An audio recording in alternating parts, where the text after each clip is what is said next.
my last presentation. Okay, so, okay, all right, I understand, Jalistia. Thank you very much.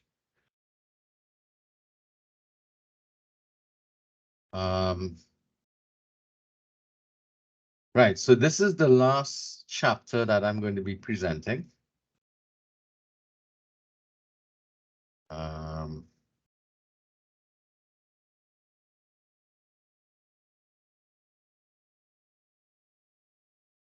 And that is going to be chapter 3. Let's make this a bit smaller, so this will be bigger. Okay. And as I said before, in chapter 3, what we're going to be doing is we're going to be presenting the relational leadership model, which is the model that the this textbook offers as one for your consideration in developing your own personal leadership philosophy, as it states in the text. So the focus of the relational leadership model, as the name implies, it has to do with the nature of relationships and the way in which the relationship determines the way in which we should behave and the relationship and type of leadership that you'll develop. So they're looking at leadership as a process that involves the community and not just focusing on the leader and their dependent, their behaviors, but the behavior of everybody in relation with each other. So the context in which the leadership you experience or the area in which you're experiencing the leadership is going to be an important element in determining the nature of the relationships. But the idea is that although you are dependent on the context, the types of relationships that you develop is what will sort of like be the overarching um, uh, critical determinant of how successful your experience will be in that leadership situation. So the definition that we had from the text that we met before is that leadership is a relational and ethical process of people together attempting to accomplish positive change. That's how this model determines or defines what leadership is. Now, in this model, it focuses on 5 components. The 5 components are, so the way it's done here, the RLM is purposefully built, is purposeful and builds commitment towards positive purposes that are inclusive of people and diverse points of view, empowers those involved is ethical and recognizing that all 4 of these elements are accomplished by being process-oriented. So the terms that are underlined are the 5 primary components that we're going to be looking at: purpose, inclusivity, empowerment, ethics, and process-oriented. So they extracted in the textbook this model here to give a visual interpretation of the way in which this is looking at. So process, we'll get into all 5 of these elements and we'll get through as we start to see. But we could see a visualization of the concept that exists in the relational leadership model. All right, so let's get some preliminary elements out of the way. So the model does not describe what is currently happening, but like the authentic leadership model we looked at before, it is an aspirational model, meaning that it's an ideal against which we can look at that will help us probably move towards this in the future. All right, supporting a healthy, ethical, effective groups. It's a framework connecting 5 key elements that serve as a responsive approach to leadership. So again, the idea is that it doesn't describe what currently happens, but is an ideal against which we can measure reality and aspire towards. All right, so Purpose influences the components of being inclusive, empowering, and ethical. It includes others. So empowers them to use their leadership and talents, is ethical in that it benefits others and improves the quality of life. How that purpose is achieved is just as important as the outcome. So this is designed for vision driven and not position driven. So, all right. So this model is the type of, it kind of hinges upon the concept that the organization that you're working in is more of a vision oriented organization, and you are a vision oriented leader. Now, which means that it is not the person in the position that is important, but the overall objective of the organization that is critical. Too often we find that the individual in an office becomes the focal point, and good leaders know how to shift away from people looking at them to looking at what we are trying to achieve as being the more critical driver in people's behaviors and actions. And that is something that um, a lot of people don't realize that they have to pay attention to, because if your focus in an organization is on the person in power and not what the objective of the organizations are, then that makes, I've always found that those types of organizations tend to be a little more superficial in nature, because the absence of the individual means that suddenly all focus is gone, and which means that if somebody leaves an organization as a leader, or they die or pass on, there's a great tendency for membership to be lost. And the momentum that the organization has sits primarily upon what the leader is doing. So, and how they are interacting with people. And that's not necessarily a good thing. But if people are committed to the vision or the objectives of the organization, then with or without the leader, if there's a commitment to that particular objective or vision, then the organization will survive transition from one leader to the other, as long as they hold to the same type of relational model that you're looking at there. All right. Individuals in leadership processes need to understand themselves. So we talked about this before they can effectively work with others to influence change or achieve common purpose. So that was where the beginning of the process in terms of understanding self is the process of knowing yourself, to be self-aware, as well as how you are with other people, that's the being element, and how to act, which is the doing element. So you have to know yourself, understand how you behave around people and why people behave in a particular way around you, and that then encompasses your doing element. So knowing yourself is going to be the first part of the critical elements that you need to be paying attention to.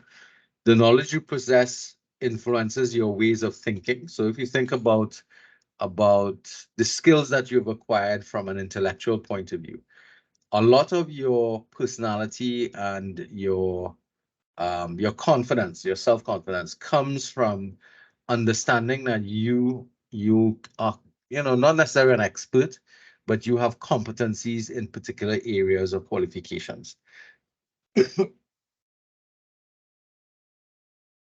if we think about a lot of leaders, people who end up in leadership positions because of their expertise in particular areas of know-how.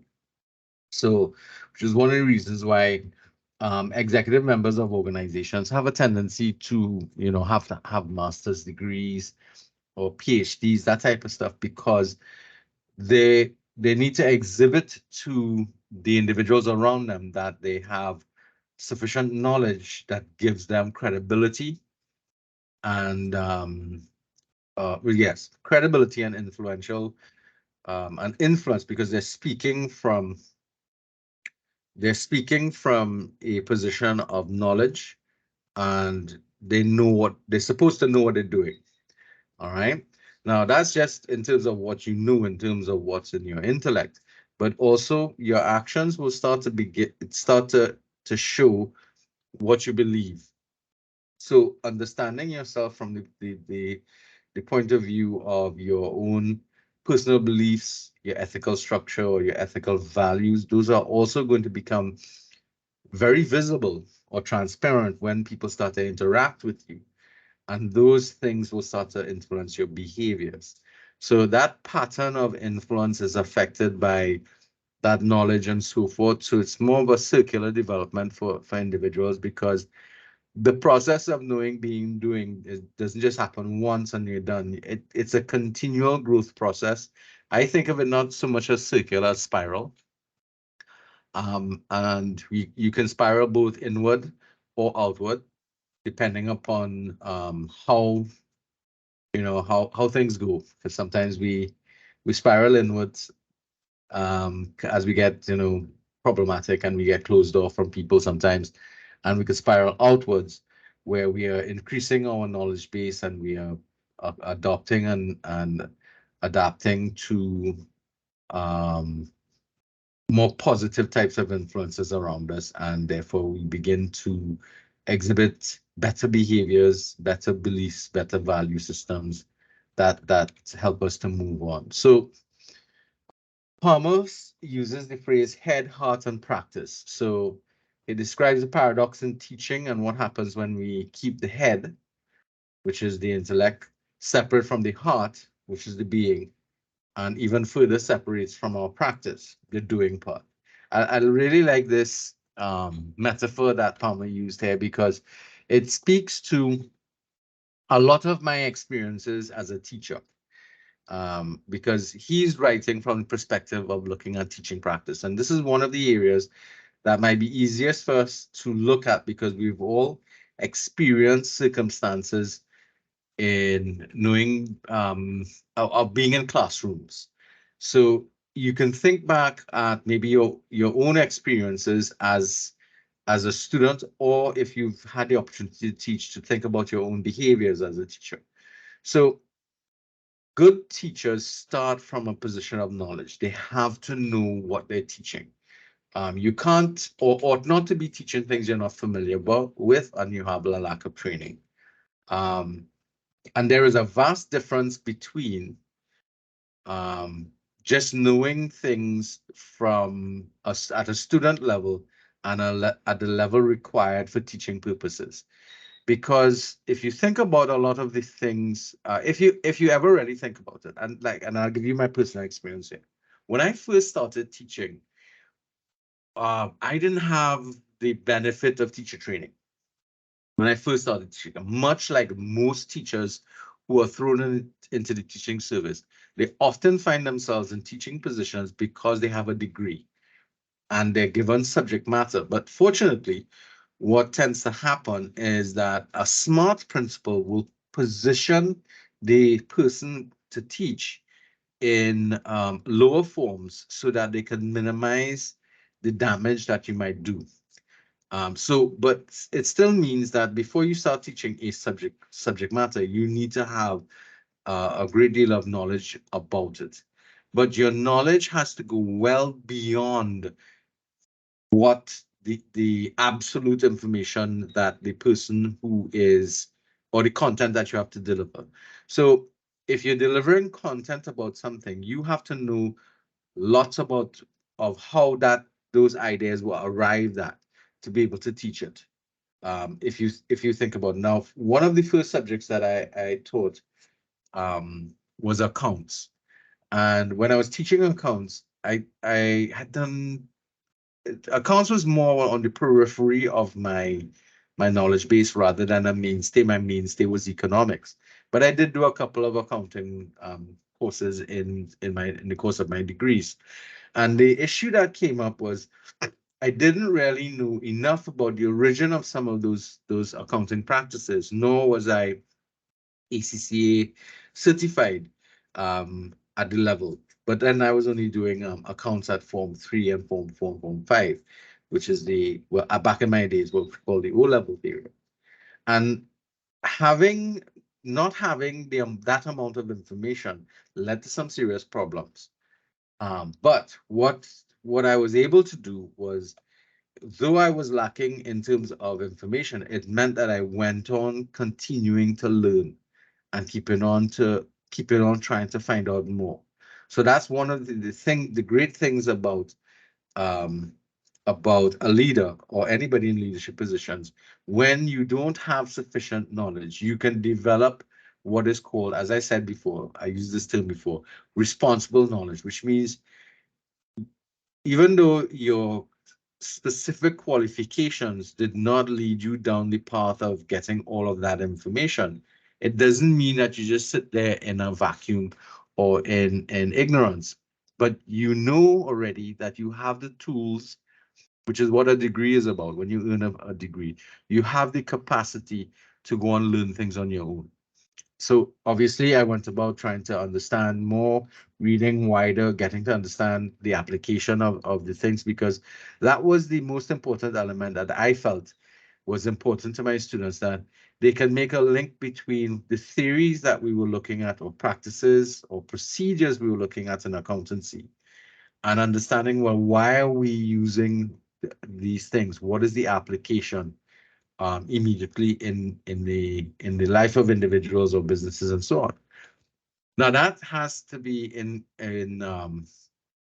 inclusive of the heart element that he speaks about, which is you can't teach if you don't like what you're doing. That's another thing. And more important, you also have to like and enjoy working with the people that you're working with. Um, and that therefore has to be a major part of your drive. You can't be doing something because you're just doing it for doing sake. Now, a lot of us may have experienced this, where we've come across teachers who are teaching, or people, I should say, who are teaching because they have nothing better to do.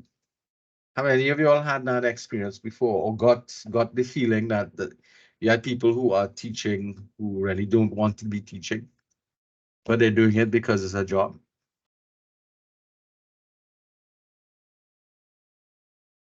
Definitely. And what has been your Yes, sir. experience with individuals like that?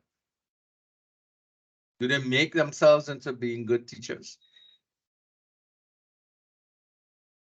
No, they don't. You do a lot of the work independently. You know that it's not really what they invested in. You know from the get-go that this is just what they're doing because it's a salary. Right. And it's unfortunate that a lot of students, especially in the primary and more so in the secondary schools, that is part of the experience that they have. All right, I'm seeing somebody in the chat.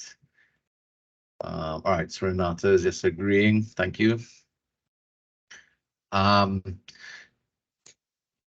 and it's unfortunate that we have that circumstance, because it means that and the job of the teaching service is actually to try and weed that element out, and unfortunately they're not doing quite a good job at it. Right. All right. Okay, so the head, the heart, and your practice, that becomes a very important element, as they say, in terms of your own personal development, into getting into the process of trying to develop yourself as a good leader. All right. So, and as I said, the comparison that he's making here to the teaching, to teaching generally, appeals to me because of my background in teaching as well. All right, so people will collaborate with people who are credible, those who are knowing, which makes sense. I mean, you're willing to work with somebody whose knowledge base you respect. Um, in whatever field you're working with, you want to work with somebody who demonstrates some level of credibility in what they need to do. So you have to demonstrate competency in terms of your knowledge, in terms of maintaining this certain amount of knowledge, which means that regardless of your level of qualifications, you have to continue adding to that body of knowledge, or else you'll become obsolete. So that's something that as individuals generally, to remain effective information things, you have to continue research, and you have to continue developing yourself as an individual in that particular skill, because those skills aren't staying they're not staying stagnant, and they are developing a dynamic, and you have to keep abreast of it, which is one of the things that you need to be looking at. So 4 levels of interpersonal skills, essential to leadership. Interpersonal skills, sorry, which is really your ability to work with other people, effective communication. Conceptual skills, the ability to conceive and think in a creative manner. Technical skills, which we spoke about a lot before. Expertise required for your position. So if you're a leader in a chemistry lab, then you have to have your chemistry skills. If you're in a whatever circumstance you find yourself, you're going to need those technical skills, which comes with your training and your qualifications. And of course, tactical skills. This really speaks to those soft skills that we have problems with, which is really about how you go about negotiating. Well, they speak here about, let's just get these things: negotiation, human relations, and other skills needed to achieve the objectives. So that will include things like, writing skills will fall under interpersonal skills. Speaking skills will fall under that. But here you're talking about skills of conflict resolution, mediation, effective listening will fall across the board between 2, because to be able to properly negotiate and develop good human relations or good people skills is really those kind of issues that most managers and most leaders suffer from, because you can be trained from in your technical areas by attending schools and that kind of stuff and becoming qualified. That hopefully will help you with your creative thinking, though some people have serious problems with creativity because they've been trained, and this is one of the things that has changed in the nature of how training is done, in that you have to be trained in a manner that encourages creativity as part of a solution base for problems that we have. In the past, you'd recognize that a lot of the manner in which we were taught spoke to one solution and one solution only, but not to think about how can I take this particular technical skills and use it creatively to solve problems that is faced by the wider environment or the world around us.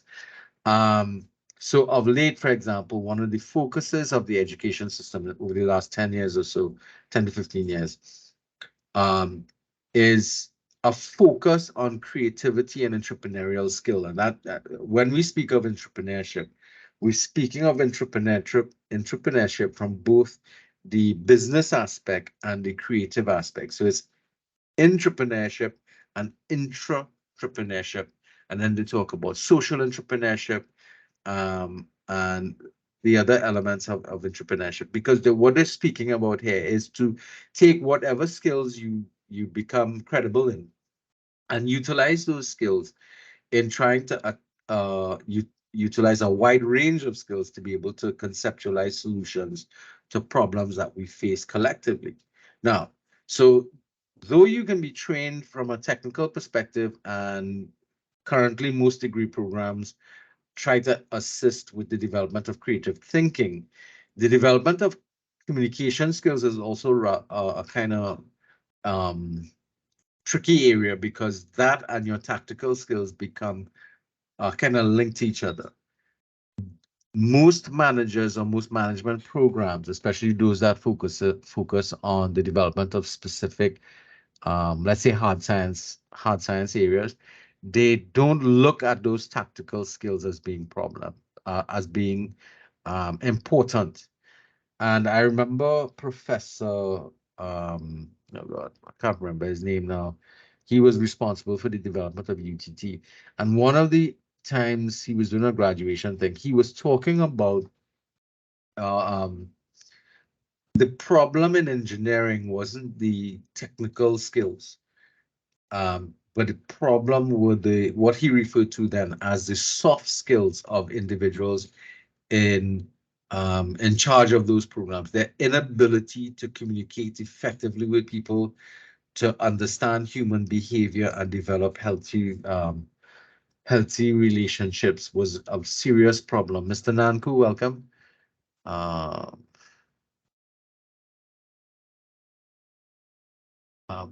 So those were problems. We have another person. That's all. Huggins, welcome back.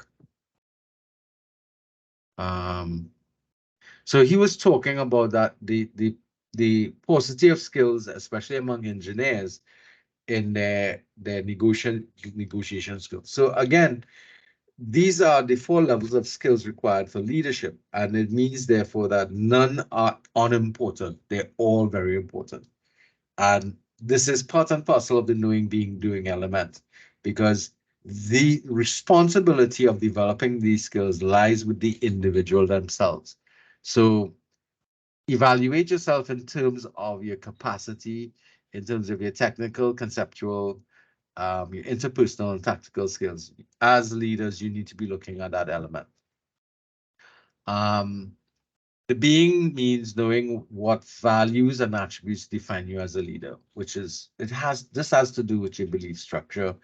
What do you value? What's important to you? Basically what you're looking at here is who you are as an individual and what you stand for, which is starting to hint at your ethical value structure. So that's part of the being process. We spoke about that before, and its importance in your development. The doing element means acting upon your knowledge and character or your value structure.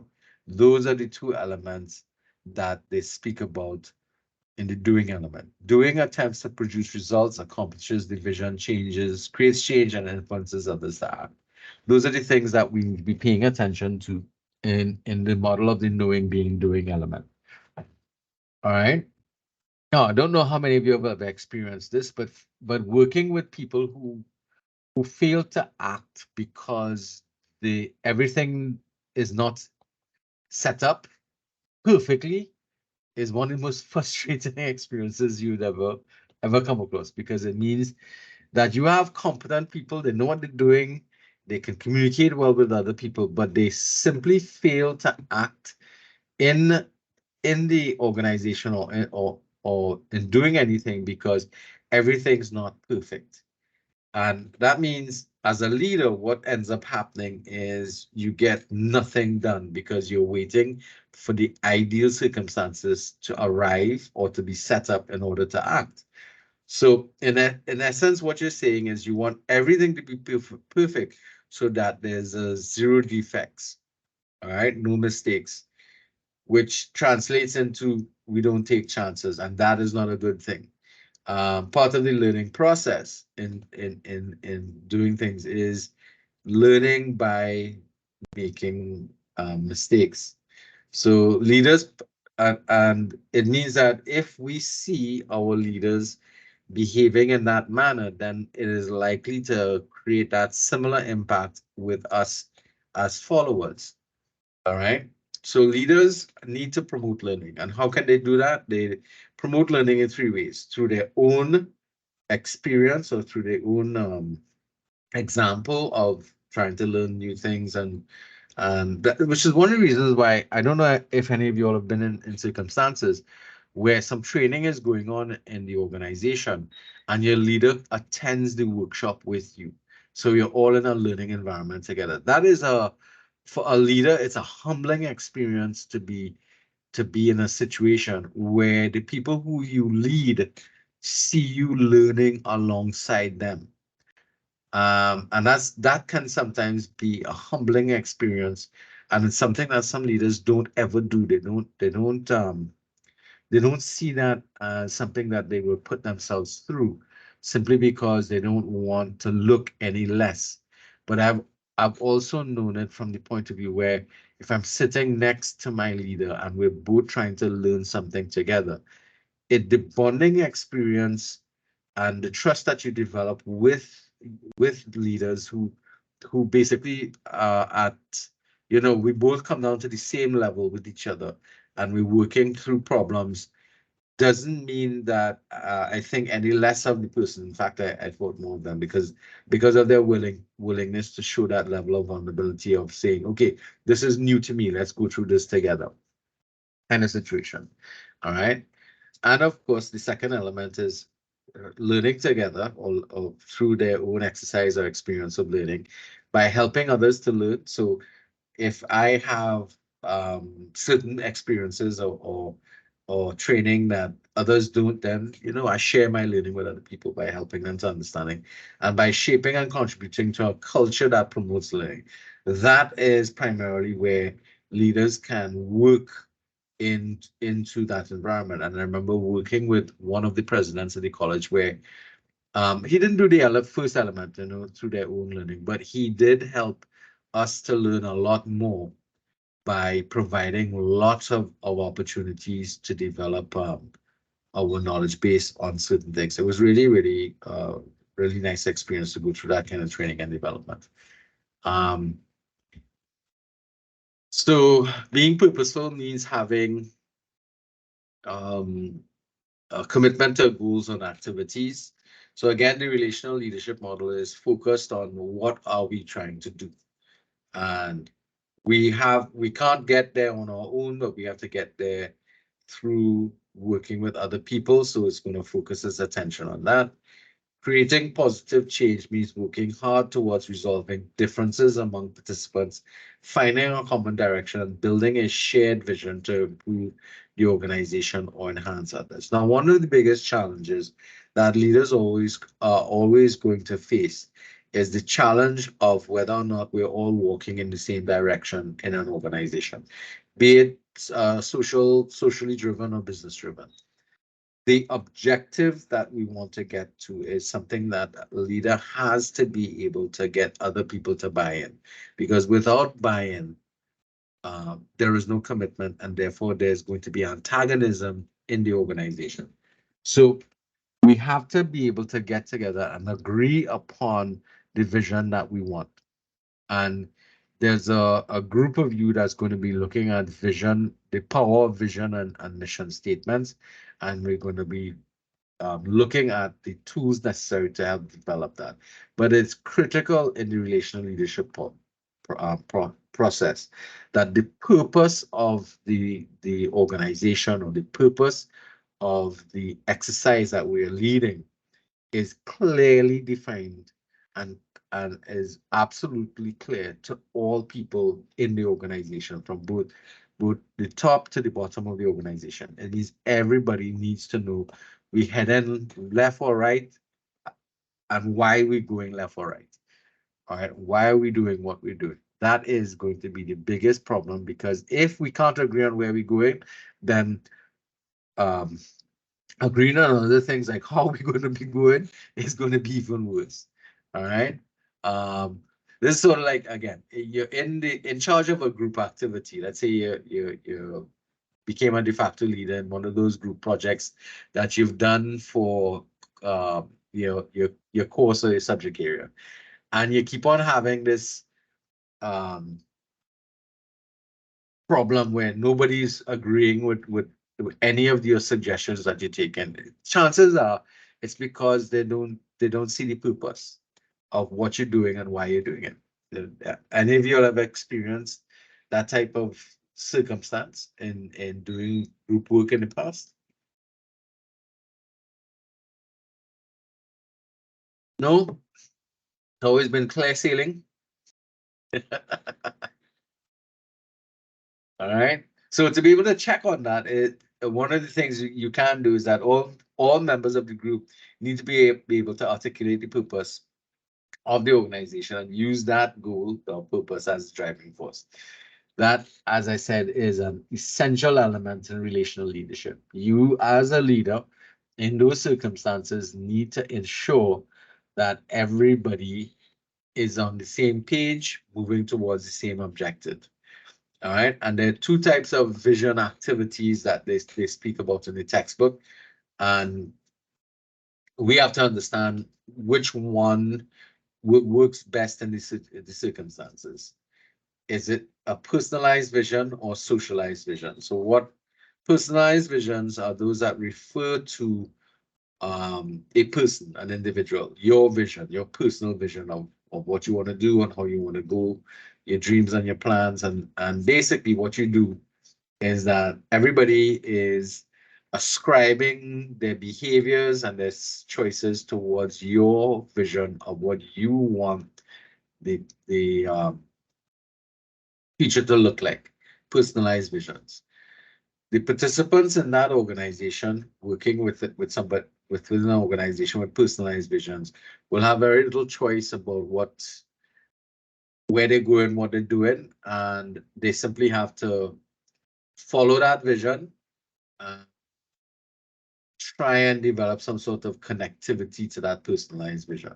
Socialized vision, on the other hand, is vision building through a process of gathering data and information from all of the people around you and developing what is called a shared vision that each person feels some level of that each person has been able to contribute to, and they're able to buy into it much easier because they were part of the process of creating that vision. Now, my past experience when we were developing the concept of the College of Science, Technology, and Applied Arts of Trinidad and Tobago, before that existed, we were simply a number of higher education institutions scattered throughout the country with very little streamlining between them. Everybody was doing their own things. We were certifying with different boards.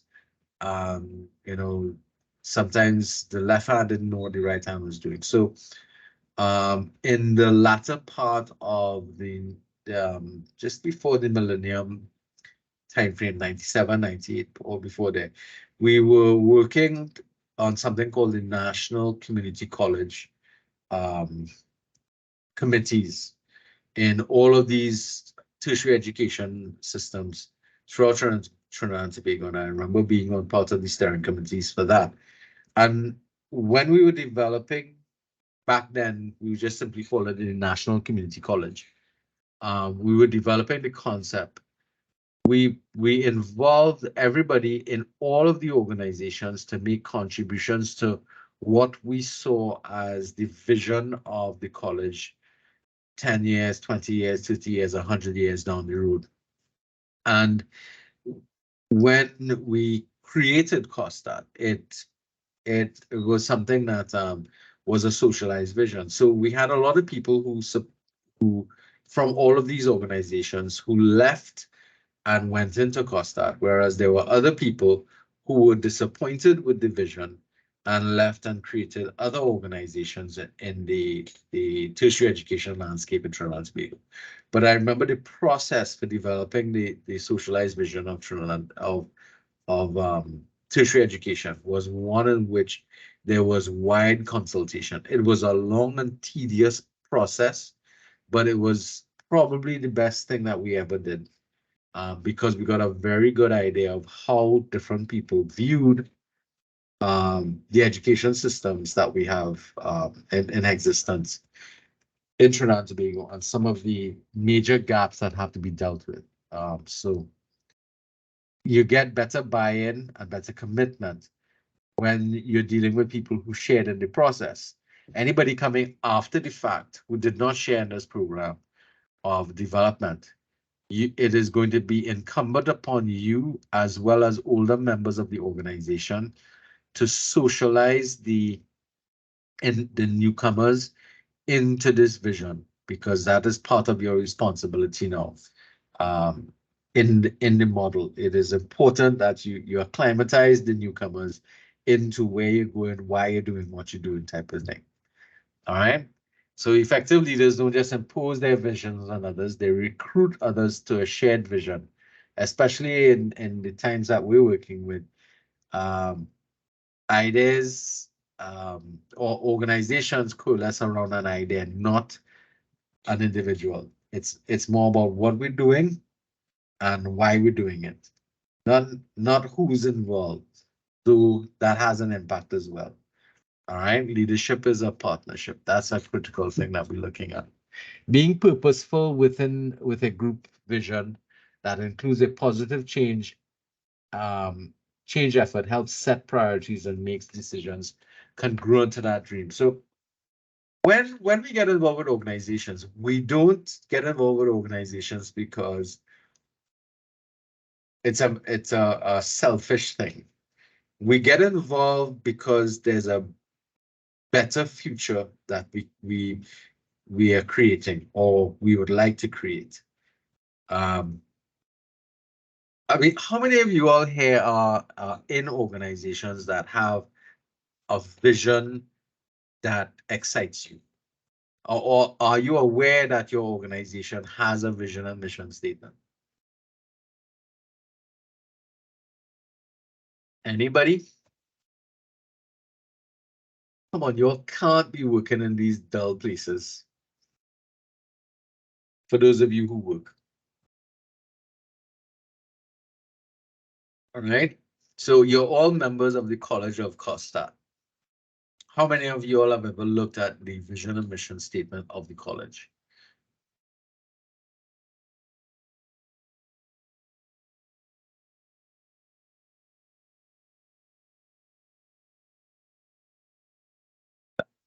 Nobody's, I know nobody's answering me. So I take it that there are very few people who have observed or read the vision and mission statement of the college of that you're attending. Wow. I've checked my course outline. It's supposed to be listed on my course outline. All right. Okay, so the vision of that organization that you're a part of, the hopeful thing here is that it animates, inspires, and transforms your purpose into action. So the idea is that what we want to do makes us do things in order to achieve those things. So that's the hope that we're talking about here.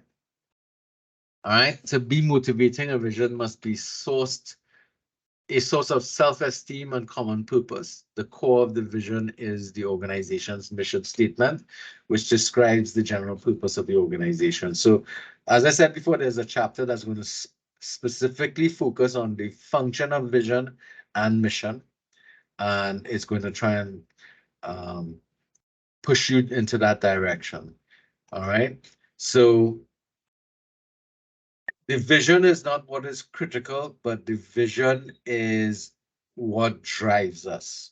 All right, that's why they make the statement. It's not what the vision is, it's what the vision does that's important. Because if your vision is not encouraging or stimulating people or motivating people to want to move and act and pull things together to get to this direction, then it's not doing what it's supposed to do. Okay, so maybe we need to check on our visions, the college. Working for positive change. Now, generally, we all want to think or feel as if we are working in organizations that are making a difference. All right. And that difference is a positive thing. All right. So one common purpose that pulls people together is working towards change. And that change would need to be a positive change that is improving our human conditions and does not intentionally hurt other people. So when facilitating any change process, it means that the means justify the ends. This is a tricky area here. The means justifies the end. So meaning that what we do is justified by what we want to get done. That could be dangerous. I'm just saying that because a lot of good negative things have happened, where the ends are good overall, but you know that can be a little tricky for the good of all.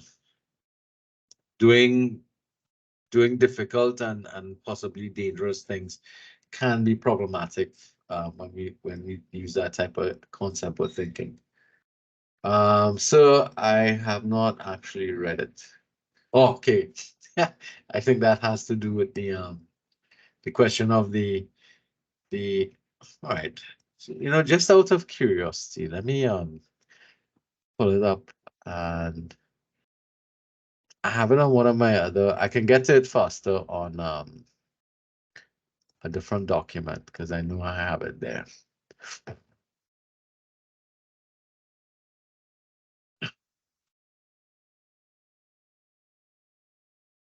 All right. Just out of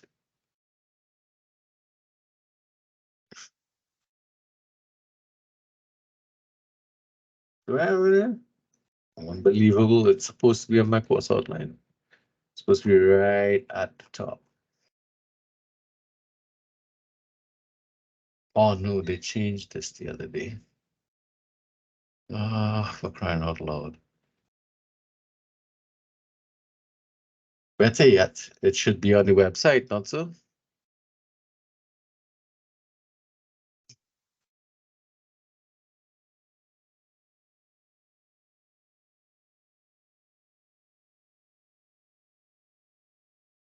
So can anybody tell me where they can find that on the website?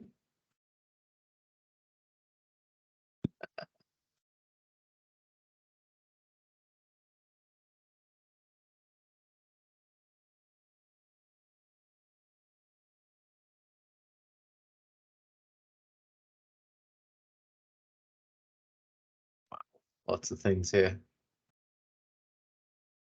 There's a new president, well, relatively new president.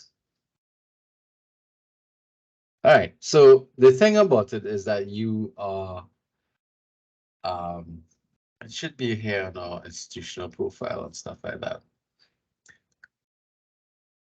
See, there it is. You're familiar with these documents or these right? To be a student-centered, dynamic, innovative, world-class, multi-campus college promoting excellence in teaching, learning, serving diverse communities, and producing lifelong learners. That's the vision. The difference between vision and mission, you will get vision and mission. You will get to look at to be the premier educational institution providing high-quality, affordable, accessible education programs serving the needs of business, industry, and the diverse campus communities, facilitating the personal and professional development of its students, faculty, and staff. Those are the vision and mission statements. So I know one president, and this gives you this the National Community College. Remember, I was talking about this. These were the different institutions that were involved in the development of the college and the process that we went through. So this was the period I was talking about when we were dealing with the development of the community college. So I was part of the community college implementation team. I was actually employed at John Donaldson Technical during that period, and came across from there after the college was formed.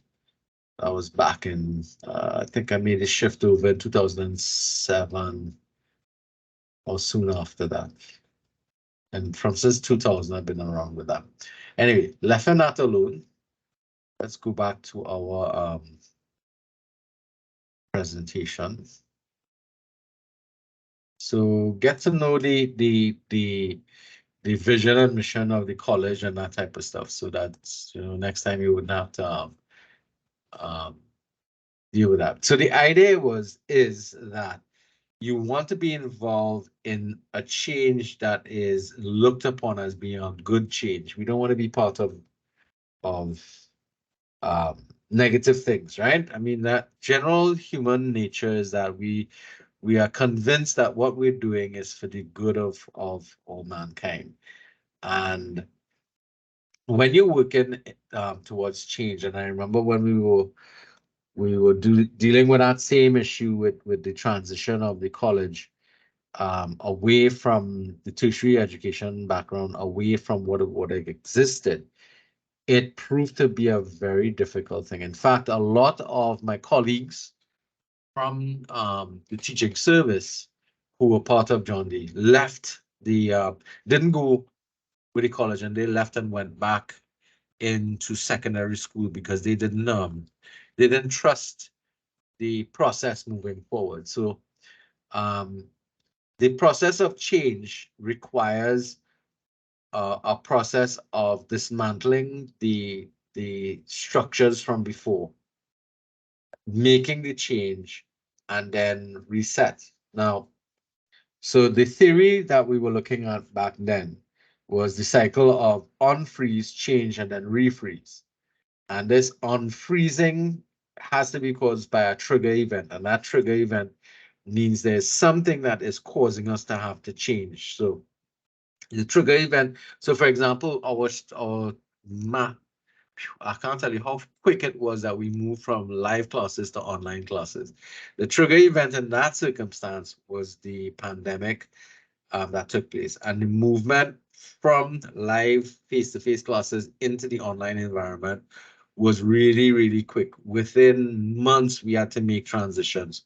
And by the end of I think it was almost 2 semesters, we were able to move the entire college over into the online environment. That was a massive transition in a very short space of time. That's a trigger event.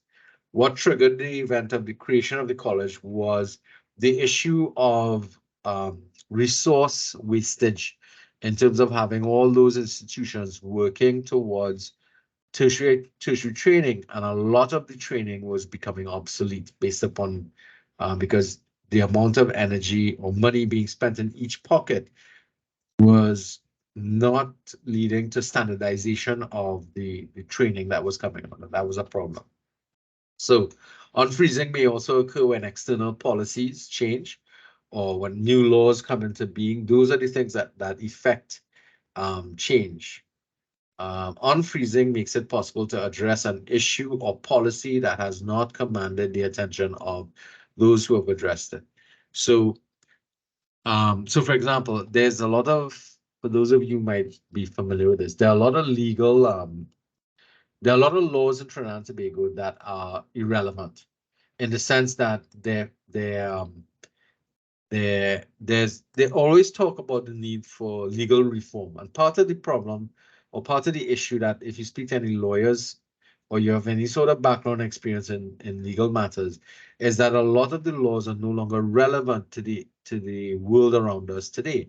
So that's one of the things that they speak about. But overturning and changing laws it has to go through a fairly lengthy process because laws are not meant to be changed willy-nilly. It's not like you get up Monday morning, you do like this law, you throw it out. It has to be developed in such a way that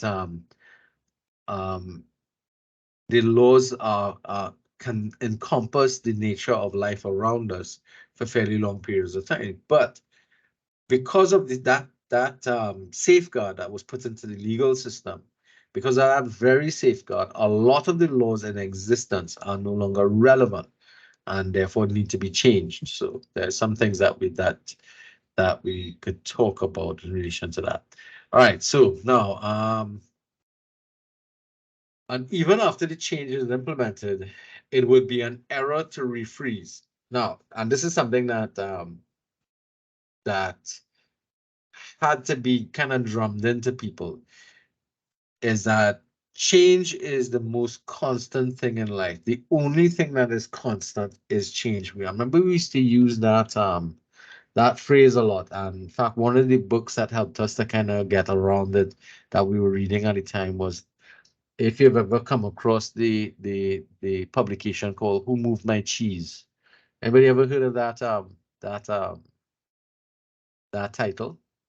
No, I think they have it on YouTube as a little animation thing. Who Moved My Cheese? It was a story about change and the different faces or responses to change environments, and who you chose to be, which rat, which mouse you ended up being. All right. So it's something that we have to remember. Change is the most constant thing in life. The only thing that happens is change. The only constant in life is change.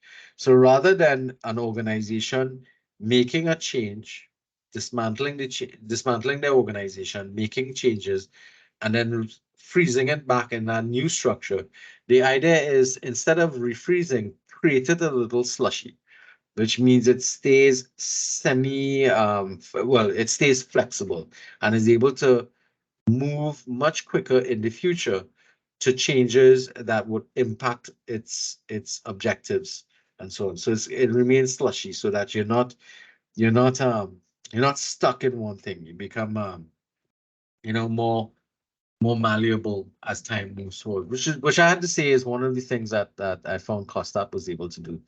It kind of like forever remained in a very slushy environment. It sound a bit funny, but when serious things happened, we were able to adapt very quickly to the changes because of that characteristic of remaining open to change. But now, why don't we like change? We don't like change because it takes us away from our comfort zones.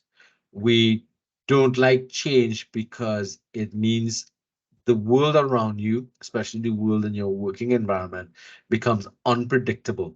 And that creates a level of discomfort that we refer to it as the personal compact. And that's something, again, the last presentation, Leading Change, will treat with this element of working towards positive change, but dealing with managing change. That's going to be something that you have to look at. And therefore, when change takes place, it really creates problems in terms of that. Because I remember we had lots of conflict. We had unions involved with the change process, and we had a whole set of really horrible things happen along the way when we were making the transition from all those institutions into the community college and then the UTT. So there were two different environments that were coming up. So there was a lot of arguing and change management elements that come up to that. All right. All right. So again, all of these things we're talking about, the different laws of change modeling. So this is Lewin's model. The process is time consuming because it took, even though the documents were signed in the year 2000, it took until 2007, between 2006 and 7, before we started to see physical changes taking place in terms of the acquisition of buildings, um, uh, putting students into through graduation activities and getting the degree program shape. It took us a while, even though legislatively the legislation indicates that in the year 2000 we created the college. The change process still went on for a period of time to move from the 1998 to that period. It was really a long and in some instances a difficult process in terms of the overall impact that took place. All right. Now, this is the part that I spoke about before. When you join an existing group in which the vision has been established, new participants have to determine whether they can connect with that vision. So part of the responsibility of the old guard, so to speak, or the older members of an organization is to help connect the new participants to the vision of the college or the vision of the organization.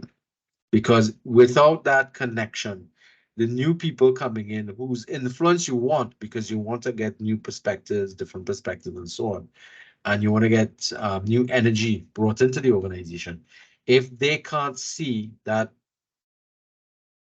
change, then it's going to cause problems, because then you're not going to get continuity in terms of the development. All right. So relational leadership requires inclusiveness, and we spoke about this before.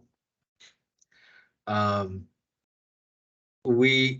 so all right, so let me just go back and just kind of wrap this up. So when we're talking about the positive change, this is the objective, the purpose of the organization. And remember, when you create your purpose or your vision, that is going to be the driving force of the organization. So now, how do we make sure that we include other people? Being inclusive means that we need to be understanding, valuing, and actively engaging in diverse views, approaches, styles, and aspects of individuality, such as gender, sexual orientation, culture, that add multiple perspectives to a group activity. Now, this inclusiveness element is probably the most challenging one that I see us having here, especially now that we have the flexibility of gender and sexual orientation added to our particular experiences. And it's something that there's a lot of blowback to the multiple aspects of sexuality and gender that because I see all these memes and all these things coming up around us. And it means that we are having problems being inclusive with people who have gender crisis issues or gender identity issues. I try to not be dismissive of these things, but it's important for us to remember that that is one of the current issues that creates a lot of problems for leaders and leadership, because when you lead a group of individuals, you can't isolate or ought not isolate, or not to do things that isolate people in one area or the other.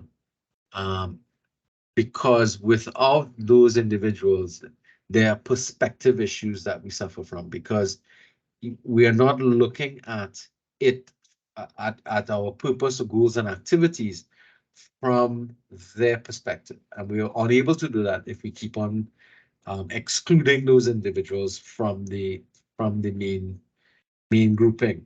And that's something that leadership struggles with, because generally still in our country, our leaders tend to be older.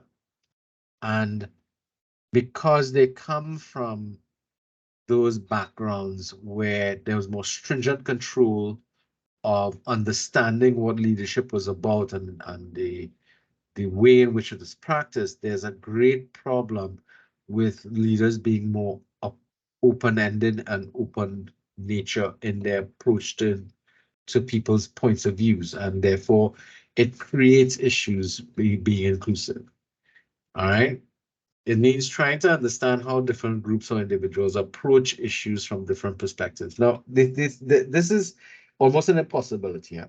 The theory is telling us we have to be open-minded to these individuals from different walks of life, because we have to get them to help us understand their perspectives. And therefore, we have to openly encourage these individuals to participate actively in the organization, so that we can get an idea of why they view things the way they do. Because at the end of the day, remember, your job is not to agree to everything, but you must understand everything. That's the most important thing that you have to do. And that's a serious challenge. Not to agree with everything that everybody has to say or do, but at least you have to strive towards understanding why they feel the way they do, why they look at things the way they do, because it will help you develop a deeper understanding as to why this might be a huge hurdle for the organization to move forward.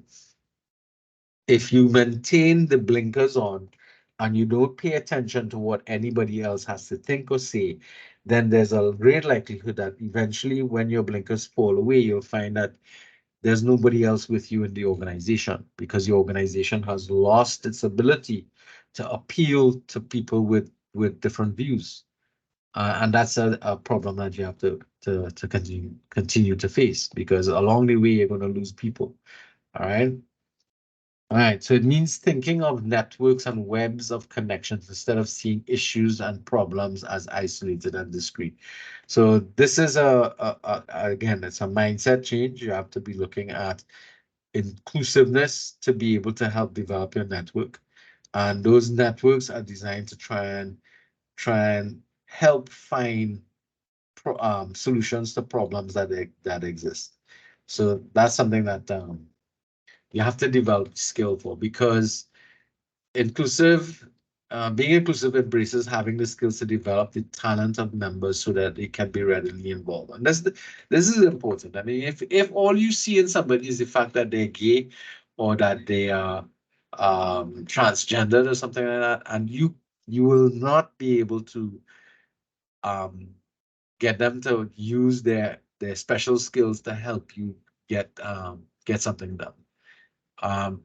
And because you're focused only on how they are different from you and not on how they are similar to you, if you understand it. So it requires listening with empathy and communicating with civility, um, communication skills that facilitate the inclusion of others. Inclusiveness breeds new leadership and creates a positive cycle that sustains the quality of an organization over time. But these are the good things about being inclusive and the skills and why we ought to be doing this. So good leaders try to attempt these things, at least effective leaders try to attempt to do these things. This, however, is one of the most challenging aspects um, that we have to face with. The purpose, vision, and values of the whole comes to life as each member describes and applies them. So basically, even your goals have to be inclusive in nature. The goals is not to overcome the variations and differences among participants, but to build shared purpose. So that's the whole thing. The organization has to be all right. So I'll tell you all a story. I remember when we had started working, and I was teaching a class in South Trinidad. And I remember there was a situation in which a couple of students, an administrator in the organization, had noticed that a couple of students were getting very physically close in the in between classes and stuff, where they were in the courtyard, they were kind of hugging and stuff like that. But it was a same-sex situation, and the administrator took it upon themselves to admonish the individuals about their behavior. And I remember speaking to the individual, the administrator, and I said to the administrator, listen, part of our first off, the individuals concerned were adults. They weren't children. All right. So if it was a set of children, it was one thing. Secondly, these are consenting adults. And the other issue was the college had written up a policy in which the the students were supposed to be creative and open and that type of stuff. But the idea was that they were independent and make choices that they were willing to deal with the consequences of.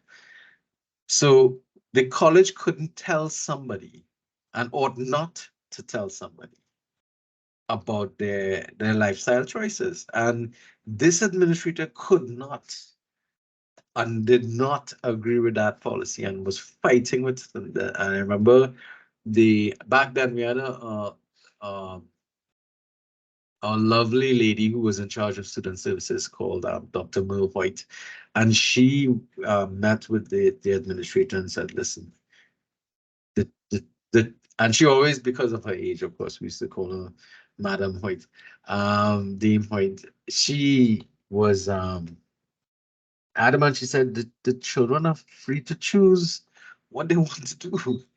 It is their lives. If you didn't get an opportunity to experiment with your sexuality when you were growing up, but then don't take it out on them. And I looked at that, and she was a very senior individual back in those days, instructing a much younger but more close-minded individual. And as a result, that person, that administrator had problems ever in the future of ever dealing with that person because of a lack of inclusiveness. All right. In terms of it kind of pigeonholed her in a situation where people realized that she wasn't open to that type of thing. So they started to not talk about things around that individual. Of course, that doesn't work well in an organization when you have to be walking on eggshells around somebody else because they have a particular idea or fixation on certain things. That was problematic across the board. So remember what I'm talking about. This inclusiveness, to bring it back here, is something that has to govern and be practiced across the board, because you need to be able to bring in those different perspectives. Because remember, we said we have to operate where we are collectively smarter. And you can only be collectively smarter if we allow for variations in people's perceptions through their own life experiences to be brought to bear on the organization. So leading others to lead themselves is key to tapping their intelligence, the spirit, the creativity, the commitment, and most of all, the tremendous unique potential of individual. That's from Mans and Sims.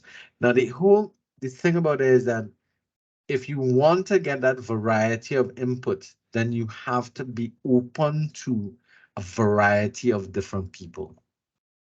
Or else all you're going to get are clones of yourself coming into an organization, and then their variations are going to be very limited. All right. So it goes on here to speak about making sure that your organization sets up um, almost even regulates itself to be open. And that's something that is difficult, because a lot of us come from very religious backgrounds, and therefore our organizational cultures of the um the groups that we're with, or the organizational culture, reflects the culture that we live in. So therefore we tend to be very what's the word we want to be? We tend to be very inflexible when it comes to issues of sexuality, especially because that's not something you're supposed to talk about in public and that kind of stuff. But the whole point about it is that it impacts upon our stringent treatment of people based upon those things, and therefore we have to examine it, and we have to examine the impact that that type of activity has on the way in which we work in all organizational cultures, because whatever is dominant in our society is what is going to be dominant in the organization and the culture. So that this impact here that they talked about, to go further and recognize that in many cases organizational culture has to change to effectively involve people who have different backgrounds and different views, and who may not embrace the dominant cultural norms. And that is, you have people who are at the margins of the society we live in, and we have to bring them into mainstay. The opposite is true. If they are uh, marginalized in the wider society, they tend to be marginalized by the organization as well. And this is where a lack of inclusiveness is occurring, both in terms of society as well as your organization. Can we provide a safe home for people who have alternative lifestyle choices? That's the thing. Are we willing to open ourselves up to that? All right. So, in addition to its practice, the language of inclusivity is exceptional. It means you have to speak the part to help to become the part. So it's more about we and not I, and you have to engage in the we usage a lot. We do this, we do that, we believe that inclusiveness. That's a start rather than as we talk about it, the I man view, I and I this and I that, and if you listen to people and you hear them using I this and I that and I the next a lot in their conversations, you'd start to recognize immediately that person is quite selfish if you think about it. So something that we want to look at. So they go on about the nature of being inclusive, and that those concepts, moving through all types of activities. So here, looking for consensus models.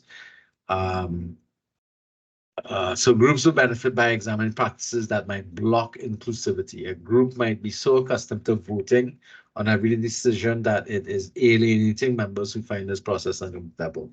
Now, this is one of the differences between democratic approaches to things and consensus approaches to things. Now, what's the difference? In a democratic approach, the idea with the greatest number of supporters, which is votes, wins. In a consensus, now that still means that there's some part of the organization that did not agree with that thing. Now, and this is something that if we take it from the perspective of politics, you realize that most of the governments of Trinidad and Tobago and a lot of the other countries around the world is a government of a minority over the majority. Because we don't think about from this perspective. The total number of people who did not vote for a particular party member are those who voted for your opposition plus those who did not participate at all. And when you have very low voter turnouts in your election processes, it means that you have a situation where the majority of people are not do not approve of that particular leader and their direction and vision. Now, in business, we don't allow for no voting, but it still means that there are groups within your organization, if you use the democratic status or methodology, that do not agree with a particular direction in which we're taking place. All right. So a stronger method of being inclusive is to utilize a consensus model to decision making. Because in the consensus decision making, what you're trying to do is you're trying to get buy-in from everybody around. And consensus means that somebody may fundamentally disagree with a particular direction or decision, but they are still willing to support it. Whereas when you have a democratic approach, people who don't agree with something take a hands off approach to it. You want to do it that way, do it too. I'm not helping. That's the attitude that they take. Whereas a consensus model will be, listen, I don't quite agree with the approach you're taking, but I will do the parts that I need to be able to move this decision forward. Because at the end of the day, we're still saying, okay, this is the objective we want to get. Because remember, we are locked in on a common purpose, a common objective. And therefore, the organization needs to take more time to develop consensus. Now, if you're working in groups and you constantly use voting to get decisions made, you run the risk of being non-inclusive or being discriminatory if you're only using that, because a consensus approach generally tends to be a better approach to getting to decision-making situation. All right, so consider that when next you're doing. Involving people in outside of the group. All right, so we have to remember that when we operate in organizations, we don't impact only on those people within the organization, but we impact upon other people outside of the organization. And we refer to those individuals as shareholders and stakeholders external to the group. So some have some responsibility, their share or interest in what we're doing. So for example, one of the shareholders of the college is the government, and of course students and so on. And stakeholders, people who are affected by what we do, will be things like businesses and firms who employ our students as part of the thing. That's comparative that we could utilize to kind of get an idea what we're talking about. They may not be part of the organization, but they are impacted upon by the decisions that we make. And therefore, it is important for us to also include these individuals in the decision-making process, right? So we don't want to be exclusive, we want to be inclusive, and therefore we tend to do things to allow this. How many of you all have ever taken part in as students or as individuals in the wider society, have taken part in a focus group, marketing focus group? Anybody?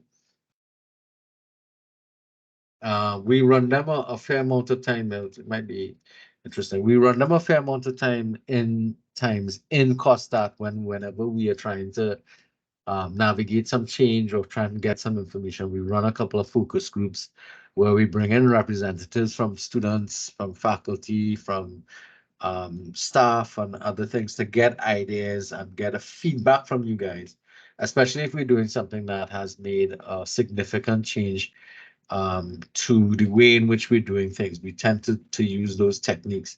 The same thing is one of the things you can do is to run focus groups with your shareholders and stakeholders, get some sort of degree of feedback. That's a method of trying to be more inclusive to those individuals outside. Because we also need to remember that, again, their point of view is not necessarily going to be one that they share because they're unfamiliar with the objectives of the organization. But it's important because stakeholders and shareholders have a view that we need to be aware of, and therefore we need to be able to say, okay, or this is how you perceive things coming from the organization, and this is what you all think we're doing. So then sometimes it indicates that we have to be more clear in our communication with these individuals to be able to, get them to understand us a little better. And that's part of the problem that the college has found itself trying to deal with, that a lot of times there are lots of misconceptions about what the college actually does by the stakeholders and shareholders in the wider national environment, which is important that we need to be doing. Stakeholders might see dimensions of an issue that the group is blind to, and that's important. They have a perspective from outside of the organization, so they don't have any vested interest in making sure that this is happening, that is happening. They come with an external perspective that can be illuminating to people inside an organization. Because if you think about it, they always talk about the fact that you cannot, counselors can't counsel themselves. Let's put it from this way. For those of you who have a social background, you cannot counsel yourself because you're inside the situation and you're unable to view out from an external perspective. It takes very special skills to do that. So there's one of the things that we have to think about it from the perspective of why is it important to seek perceptions from outside of the organization. And that has to do with the fact that you have lots of problems that you can't see simply because you're too close to the issue. So when you're doing an evaluation of the responses from stakeholders to shared issues and goals, this is another model here, or a matrix that you can utilize to be able to measure or evaluate your people. So you have on one axis, you're measuring degree of importance. On the other axis, you're looking at people's perspective on the issue. So again, things, well, if this is 0 down here, things are of either, well, importance grows from 0 to very high levels of importance. And of course, if we move along this way, degree of opposition is high to, well, degree of support, I should say, is low to high. So if your support is low, it could mean high opposition. That's the implication that they're measuring here. So that's the nature of which we're talking about here. So supportive people, so this it kind of makes sense. Supportive will be for issues that are of high importance and there's high levels of support. Antagonistic, that's the reaction you're going to get. It's of critical importance to the organization, but there's a high level of opposition towards that decision. That's high antagonistic because it's going to be serious issues for the organization if there are high levels of opposition to that particular choice. Low importance, low priority. That's another situation they could find yourself in, and then low importance but high opposition. This can be problematic. It's not critical to the organization, but it is problematic because it's affecting your wider view of or the view of the organization outside there. So it's just a matter of categorizing individuals external to the organization into groups. All right. All right. So now relational leadership is empowering. Empowering in the sense that you have to give the opportunity to the other members of the organization to take responsibility for things and to take on leadership objectives as well and actions. So empowerment has two dimensions. The sense of self that claims ownership, claims a place in the process, and expects to be involved. So this is what we are trying to achieve.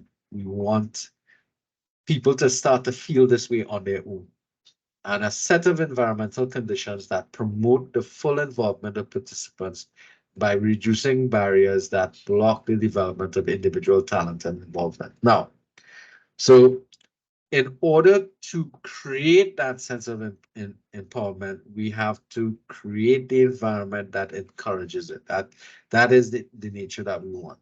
So we want people to actively seek empowerment, but we also have to create the environment in which that empowerment can take place. So people have to feel that I have a right to be here and to say what I want to say and to feel what I feel. And you have to be saying, yes, I agree with you, and therefore I'm not going to hold back. I'm going to create environments for you to be able to get that thing, as well as you should be involved. So this is, claiming your empowerment is going to be far too often. What we have is that everybody's resigned. Well, this is all the thing, all they do it all they want. I'm just disengaging. You want to discourage that type of disengagement, because empowerment means acting upon your belief structure. If you don't create the environment, you're going to squash that empowerment feeling of people trying to say what they want to say, and that is something that a lot of organizations suffer from, because they want to encourage people to to take charge of things and be responsible and act on their own initiative, but they slap it down all the time, and that is a problem where it just kind of blocks the circumstances and discourages the empowerment activity, and eventually people begin to get alienated from your organization and alienated from that leadership style, and just try to they don't care anymore.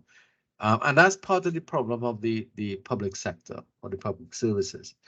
And that a lot of people, when they first join the public sector, they believe they can make a change, and they have a lot to say and they want to contribute, but they face this wall of bureaucracy that shoots them down and say, no, you can't do that. No, we don't listen to you. You're too junior, and that kind of it creates a situation that eventually you get browbeaten into just accepting things the way they are. And I'll tell you, for example, this is one of the reasons why I left the Ministry of Education the way I did, and went across to Costa, because I was very annoyed with the way in which the education system was designed. Um, being a participant from both ends of the activities, and also having administrative working administratively in it as well. It was frustrating as hell, and therefore I felt if I left and I went into the COSTAT environment, I'd have a better opportunity of making change, which I did. I was able to, have a more meaningful relationship with what I was doing, and I felt a great sense of empowerment. It was fortunate that I went across at the time I did, because what often happens with teachers, and you see it even with really great teachers in organizations, after a while they get beaten down and very frustrated by the way in which the education system is administered and the bureaucracy that just forces you to just grind to a halt. And it's frustrating to look at teachers, great teachers that you've experienced, just leave the service and feel very they don't feel fulfilled by what they've done in the act of thing. And it's interesting. Just yesterday we had awards being given out, and a lot of awards were given out to people who did volunteer services. And it's interesting that not more service awards are given out in the public service for people who go beyond. And you can understand why, because not a lot of people want to go beyond, because the environment doesn't exist that empowers people to want to do things. All right. Now, they've also moved on here to state that empowering environments and learning environments where the environment allows for you to make errors.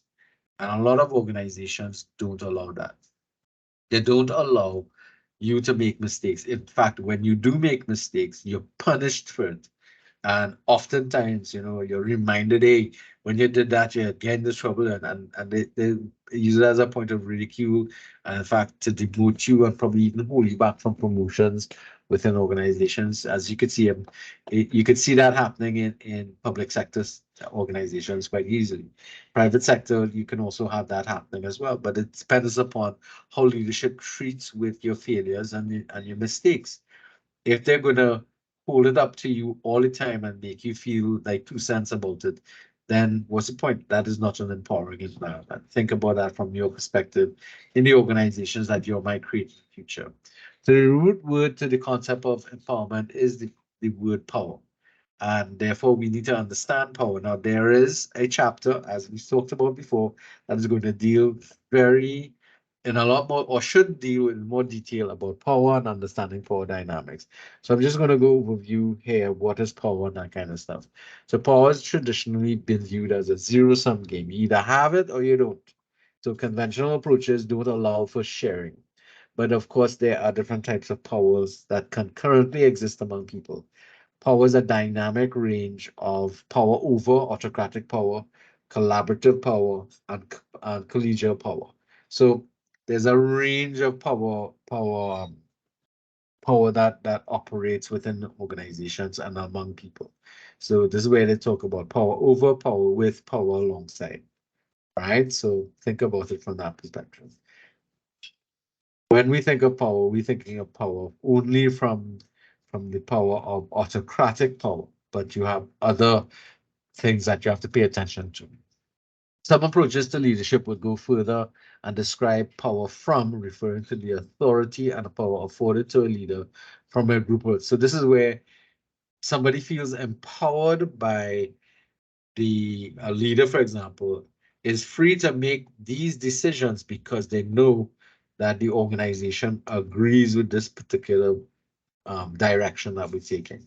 So effective positional leaders know that their power and ability to be effective comes from the membership. So the only reason, what gives the leader more power is knowing that my group is behind me. So like I have your back kind of situation. All right. Sources of power.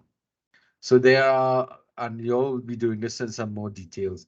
There are a couple of bases of power. People react to power. So these are the sources of power that they talk about: expert power, referent power, legitimate power, coercive power, and reward power.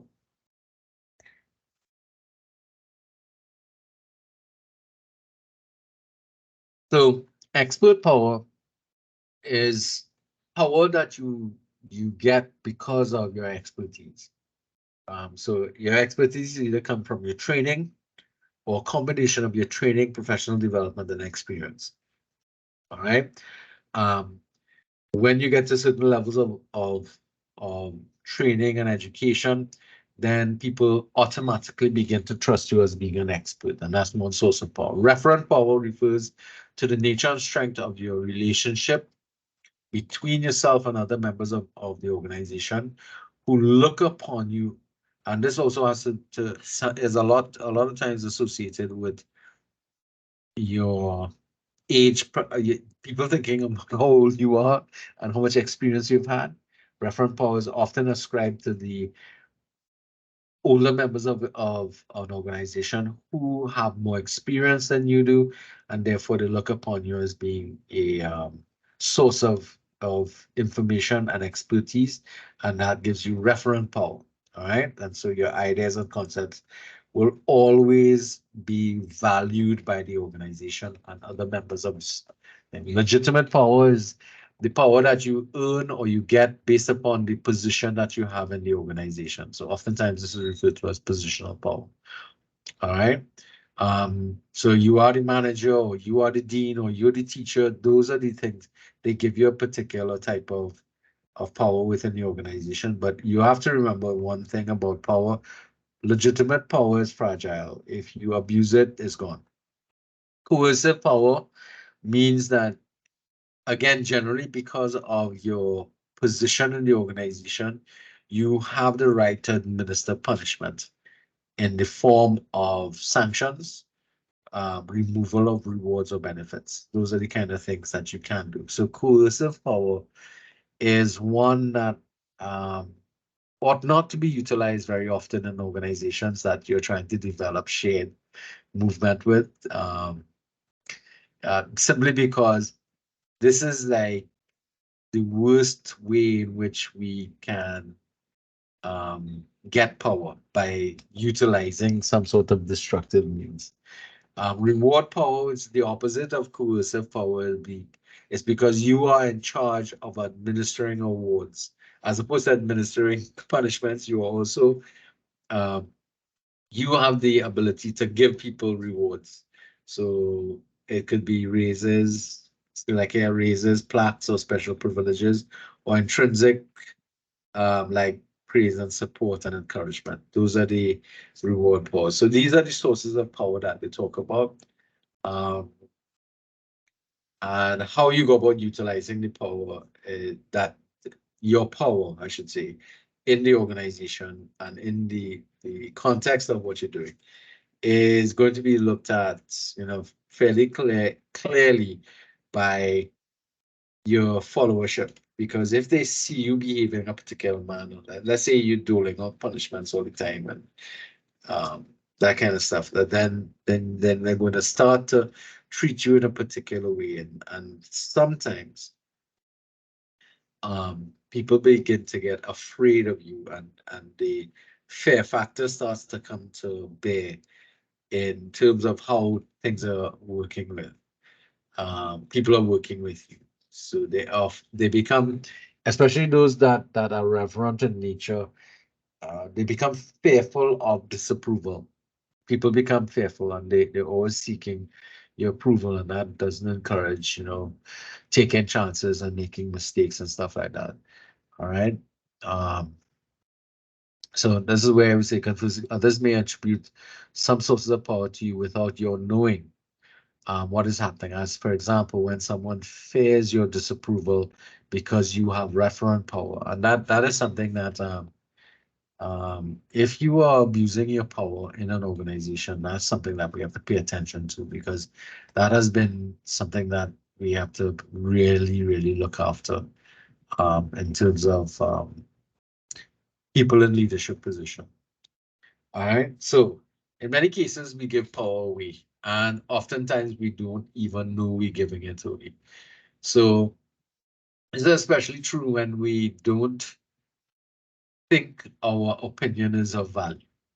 So even if you're not the leader, but you are a follower and or subordinate or anything, you have an idea, but you're unwilling to talk about the idea because you don't think you're expert enough.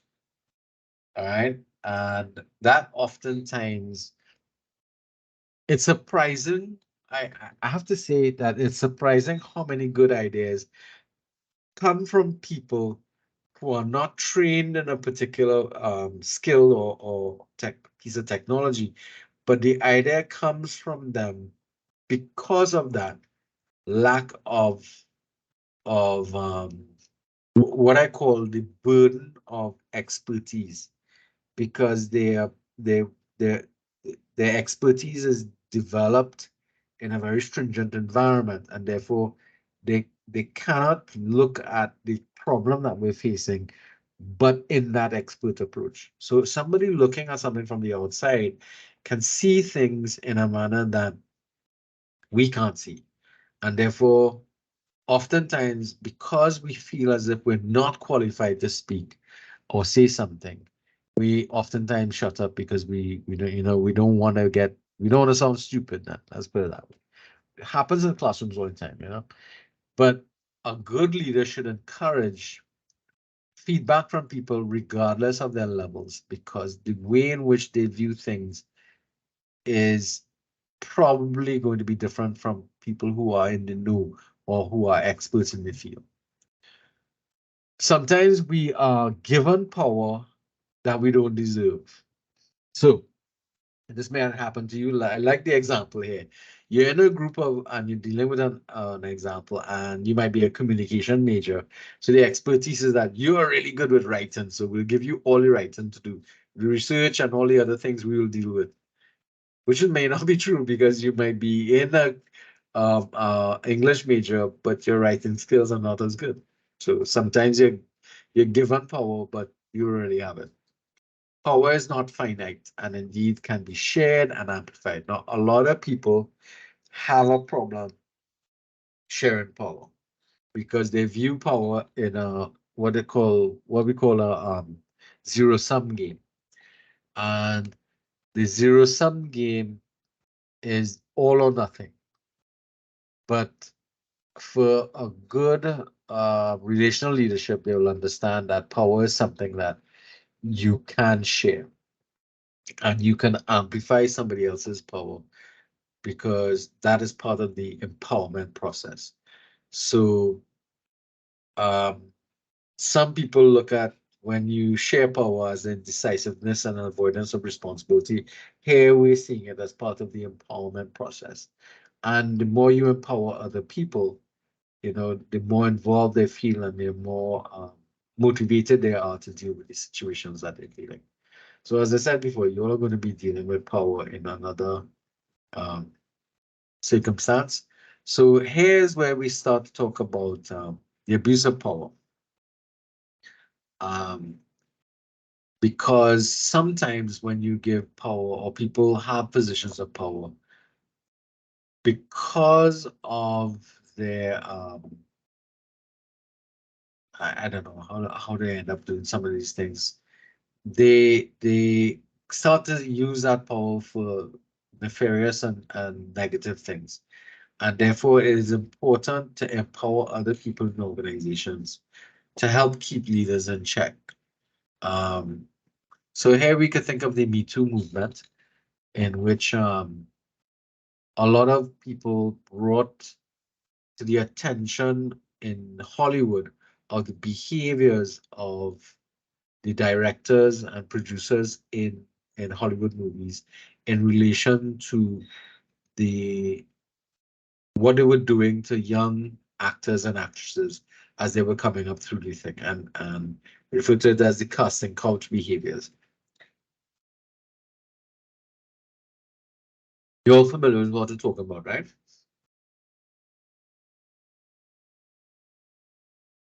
And the number of individuals who actually ended up in jail as a result of that behavior. But those are things that you want to pay attention, because if you are developing self-empowerment, you have to be careful that you're not empowering people who would utilize that power for negative things. All right. So we talked about the other elements here of claiming your power, and therefore you have a legitimate right to be involved. And we also have to accept the idea that empowerment is a good thing, not a bad thing. Okay. So 6 methods through which, as a leader, you can encourage self-empowerment education, which is discovering, sharing information and knowledge. So you help to educate people around you.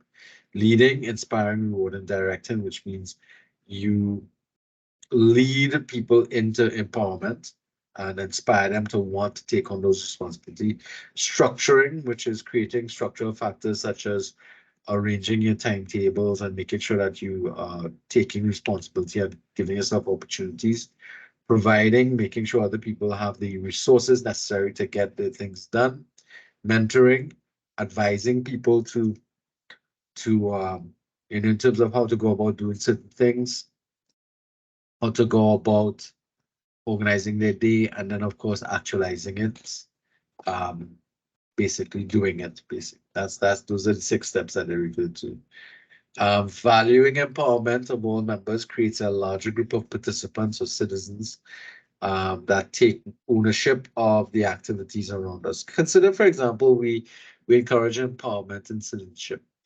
It might assist us with our crime situation, with our or just the condition of the environment, um, because we feel more empowered uh, by the administration of the place, that this is our country. We should take charge of it. We should hold each other up to the standards necessary to maintain, behaviors that are becoming of citizens of Trinidad and Tobago. We shouldn't be dependent upon only the police to keep us in line, that kind of stuff. Those are the kind of empowerment things that would happen. All right. Now, empowerment places you at the center of the organization, but we also have to understand that there's a chance that um, you have to that there are people who might feel marginalized. So mattering is a motive. So this is a concept here that they're talking about. The feeling that others depend on us and are interested.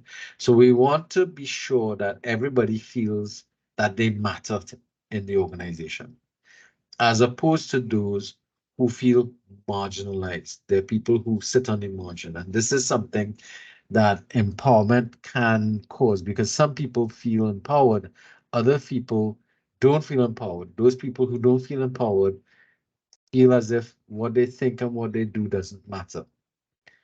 And they begin to feel marginalized. And the more people in your organization that feel marginalized by other people in the organization, not just the leaders, but everybody in the main activities of the organization, they can oftentimes begin to behave negatively, then they leave the organization, and then they speak bad of you elsewhere. Now, if you think about any organization, oftentimes the first set of people to be marginalized or feel as if their point of view don't matter are the lowest rungs in the organizational structure and hierarchy.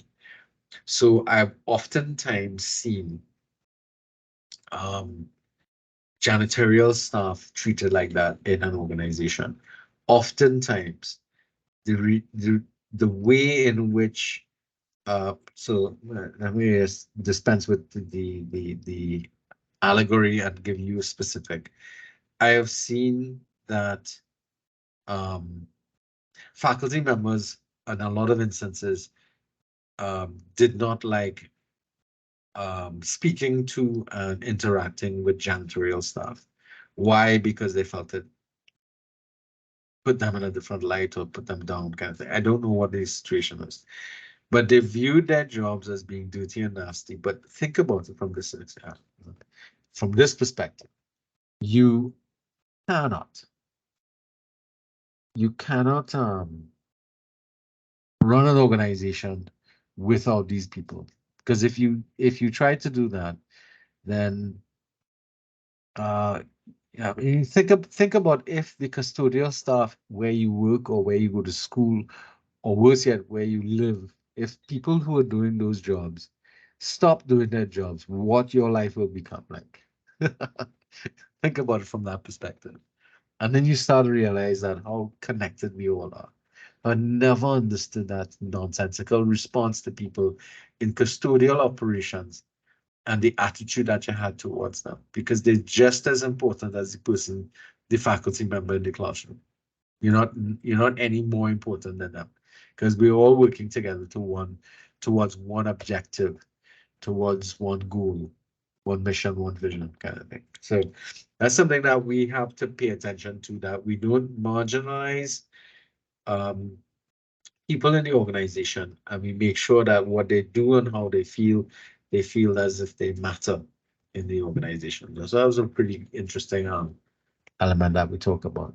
So obviously we have to promote that type of activity throughout the organization at all levels. We want everybody to feel that what they do and what they think matters to the organization, and that's critical according to the thing. So we spoke about the development of empowering environments. So you have to remove fear, you have to encourage it. If people feel as if they can't make mistakes, they are different, so therefore they're not included. All those things are important for us to pay attention to. All right. And organizational culture has to also be manipulated in such a way that it encourages this, because as I spoke about before, the public sector um, organizations don't encourage this level of of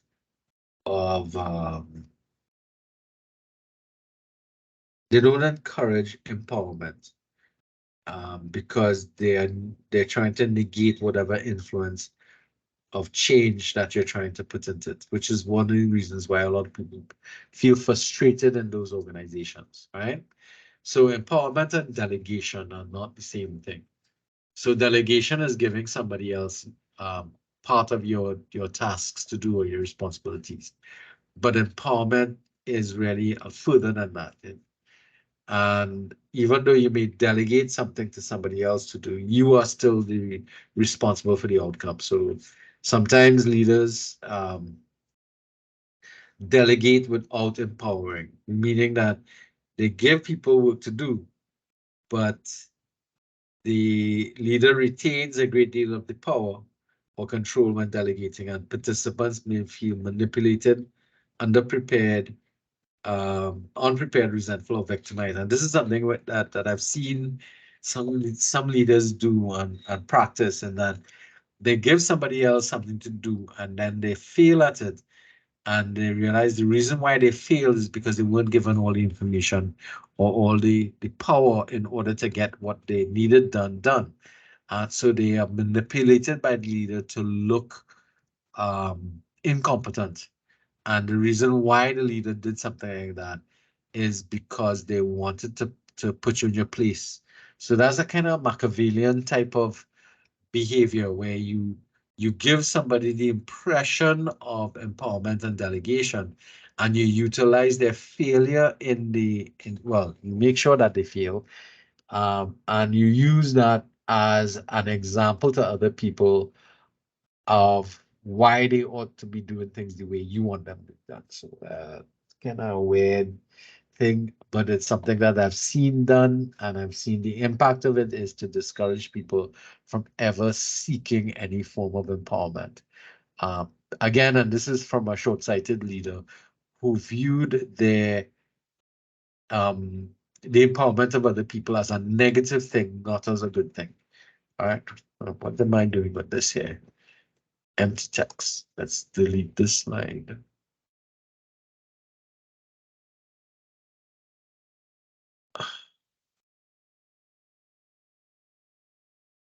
Right.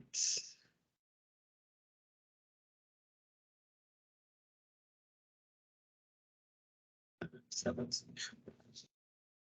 All right. So obviously that we spoke about that. All right. So now we deal with the ethical value. The ethical element is probably the most important one in the model, the relational leadership model.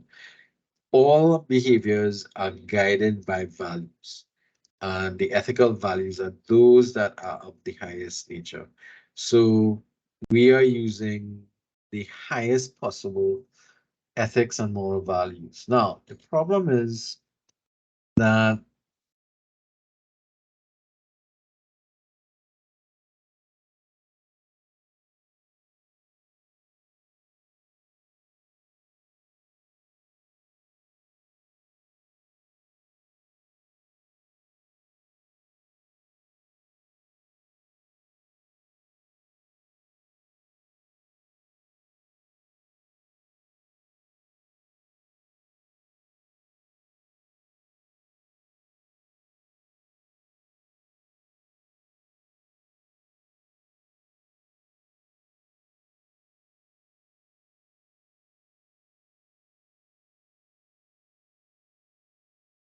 Is anybody hearing, sir? Or like, is it my internet? Oh, I was now gonna ask if it was my Wi-Fi or if Sir Oh, monitored. okay, great, great, thanks.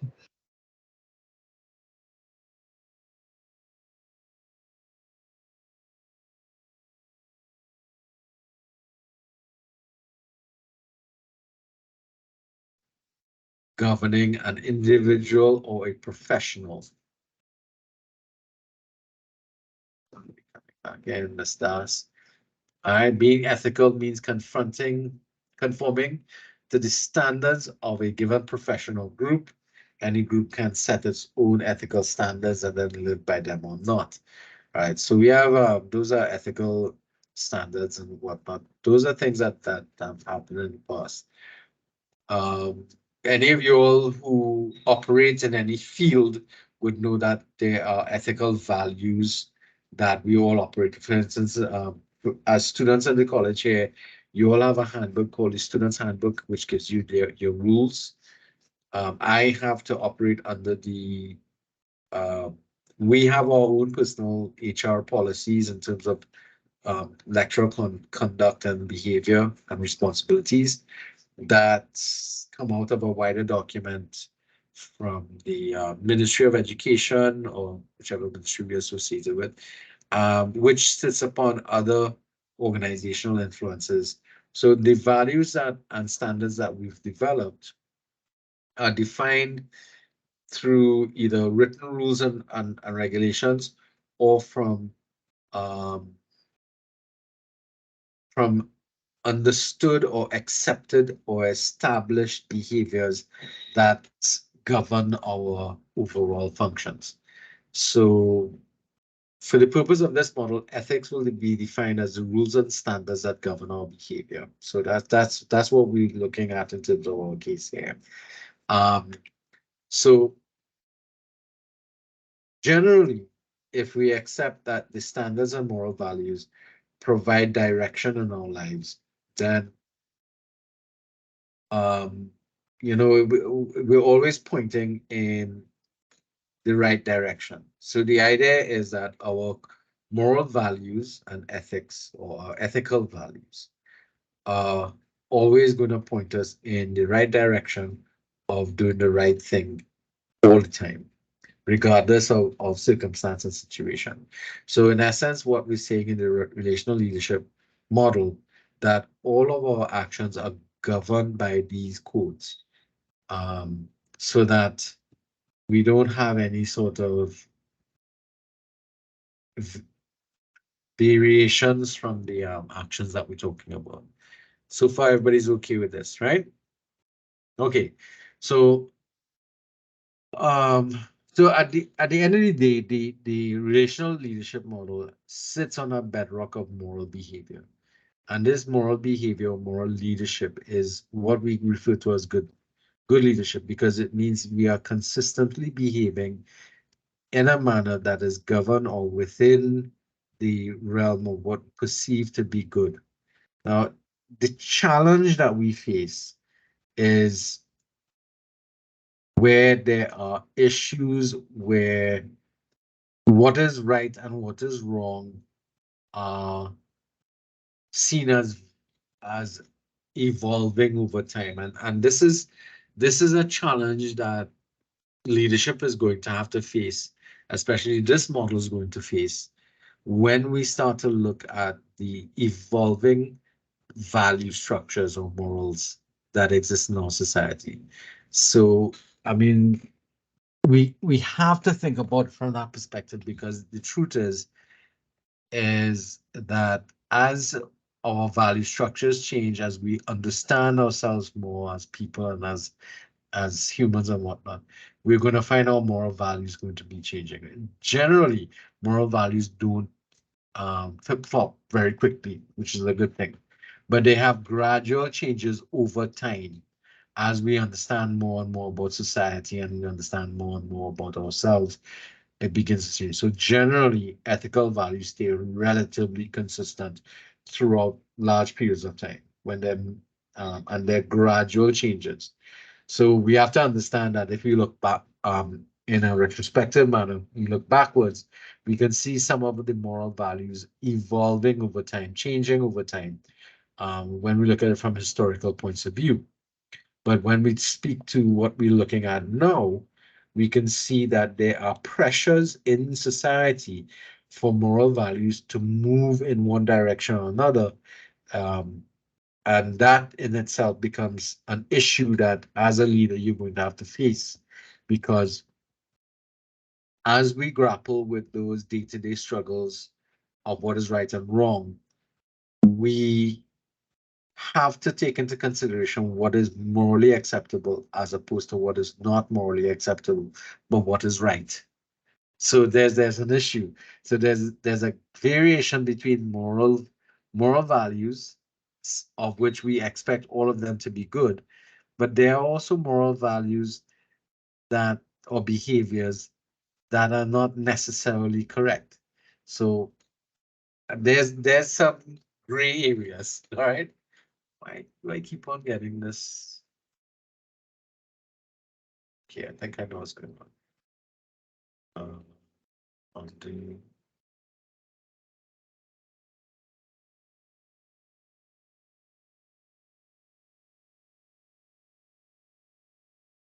all right, okay.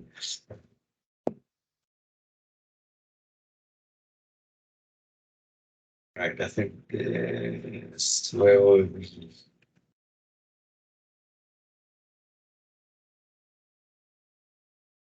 Sarah Connor, she's come back. All right. All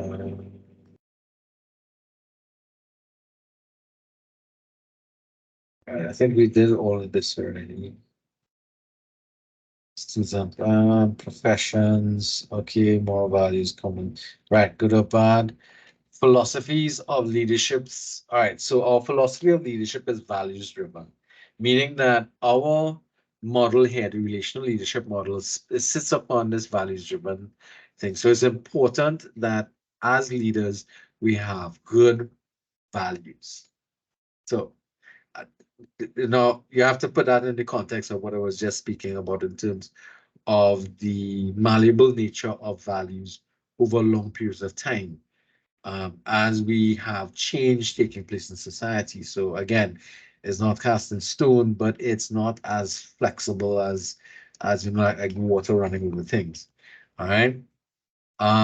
Values are freely chosen beliefs or the guiding principles in our lives with respect to the personal and social ends we desire.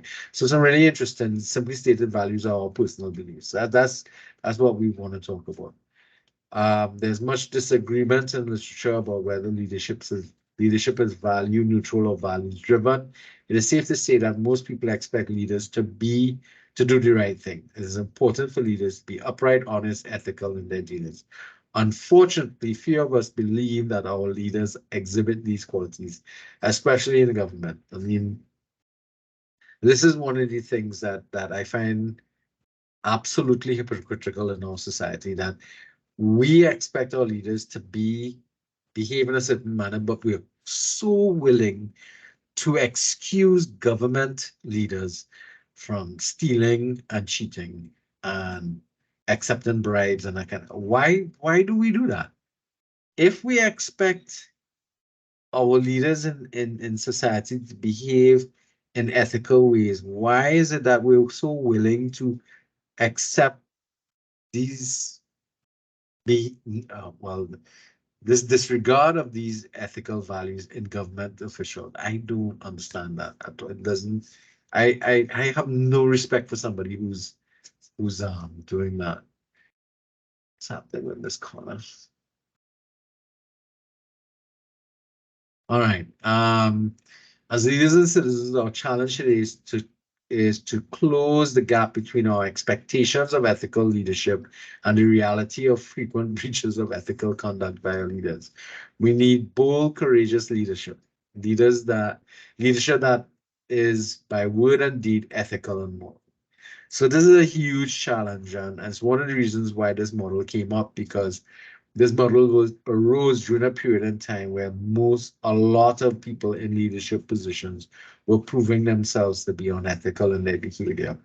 And I mean, it's a really important aspect of leading people. You ought not to be leading people if you are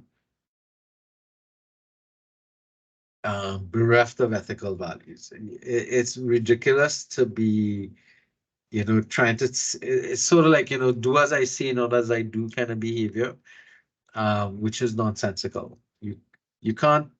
You ought not to be able to command the influence and loyalty of individuals if you behave in that manner.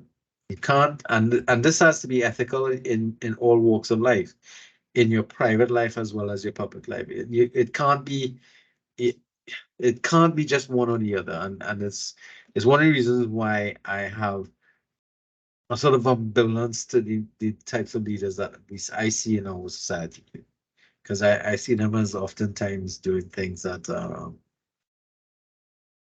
just kind of nonsensical, and I can't accept it. All right. Okay, so that's my personal draw on things.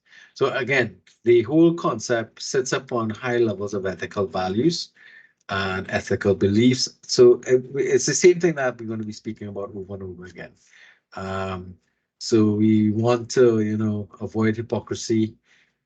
We want to be consistent with our behavior across the board. And historically, our situation is not one where we can really speak to high levels of ethical values and ethical leadership across the board. I mean, there are a couple of people who might say, right, so the ultimate test of moral leadership is its capacity to transcend the claims of multiplicity of everyday wants and needs and expectation to respond to the higher levels of moral development and to relate leadership behavior, its roles, choice, styles, commitment to a set of reasoned, relatively explicit conscious values. Now, there's a great degree of discomfort when it comes to speaking to individuals of moral values, having high levels of moral values. It can't only be something we expect of religious leaders, and even they fall short. All right. Now the idea is, yes, there are going to be problems, but it's not something that is totally unreachable. We expect that people might fail, but we have to be open and willing to give people an opportunity to find themselves. Now, the concept here about organizations being values neutral or leadership being values neutral is an argument that goes on in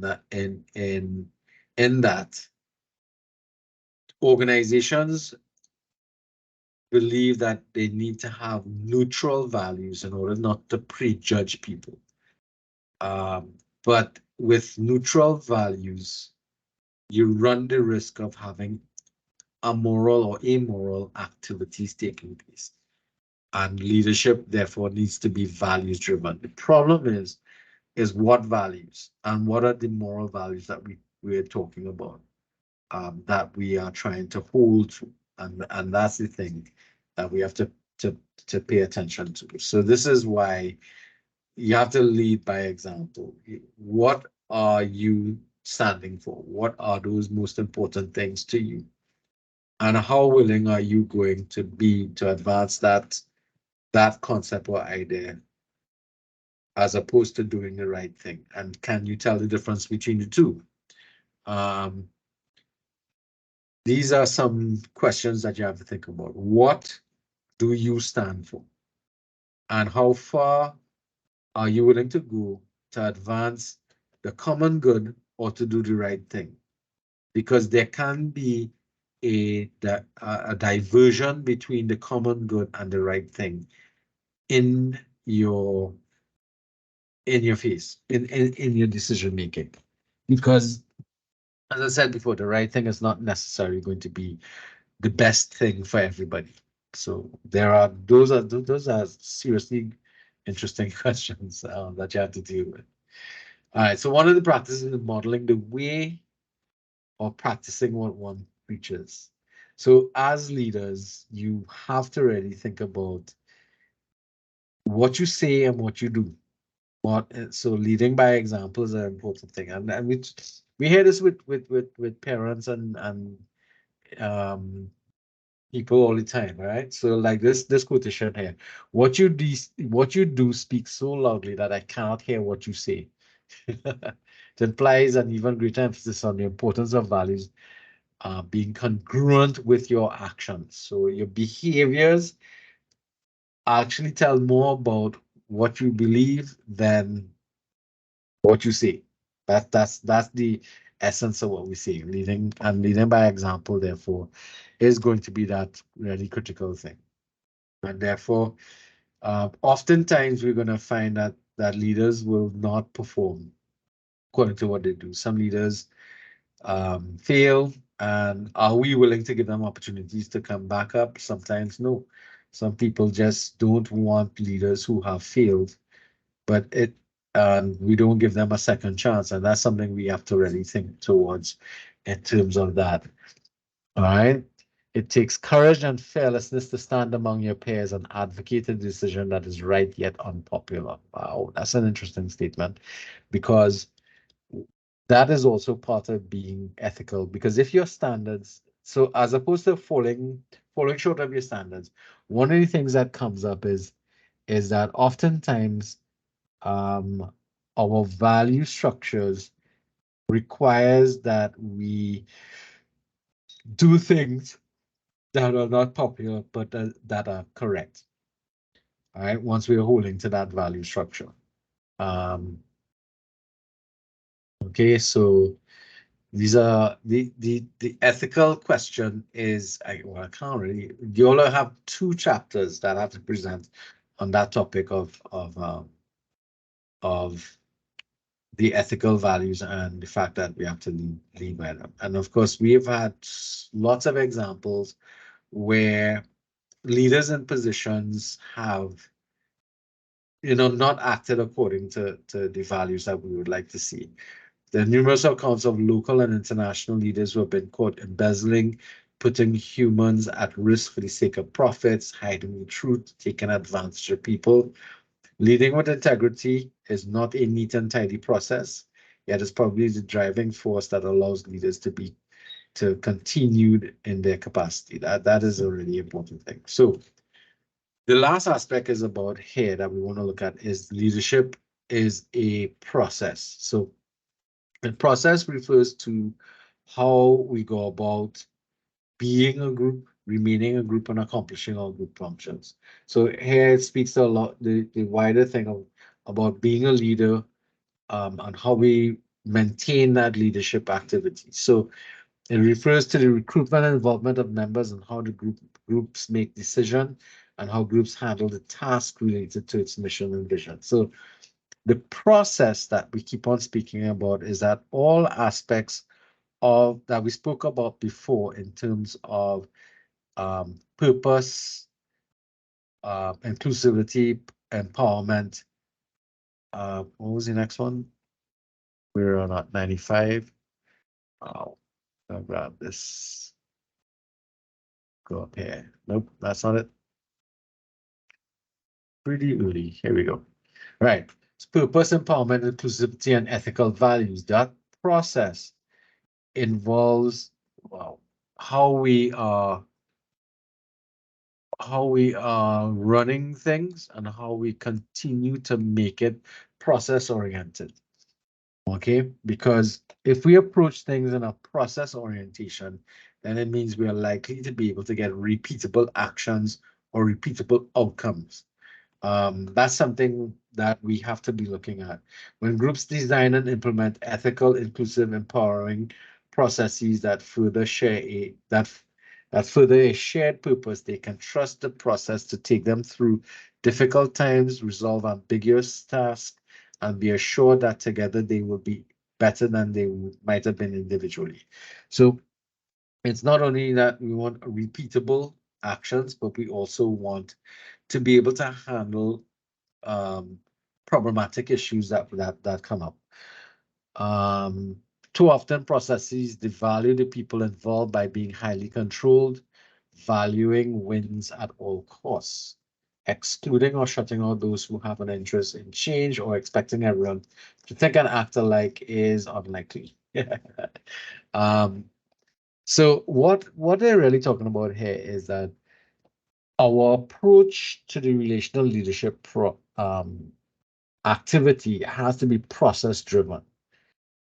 Process driven means we stand a better chance of success than if we are willy-nilly trying to do things. Process means we are meaningfully approaching an activity through repeatable activities or repeatable types of things that we're going to be doing, not to avoid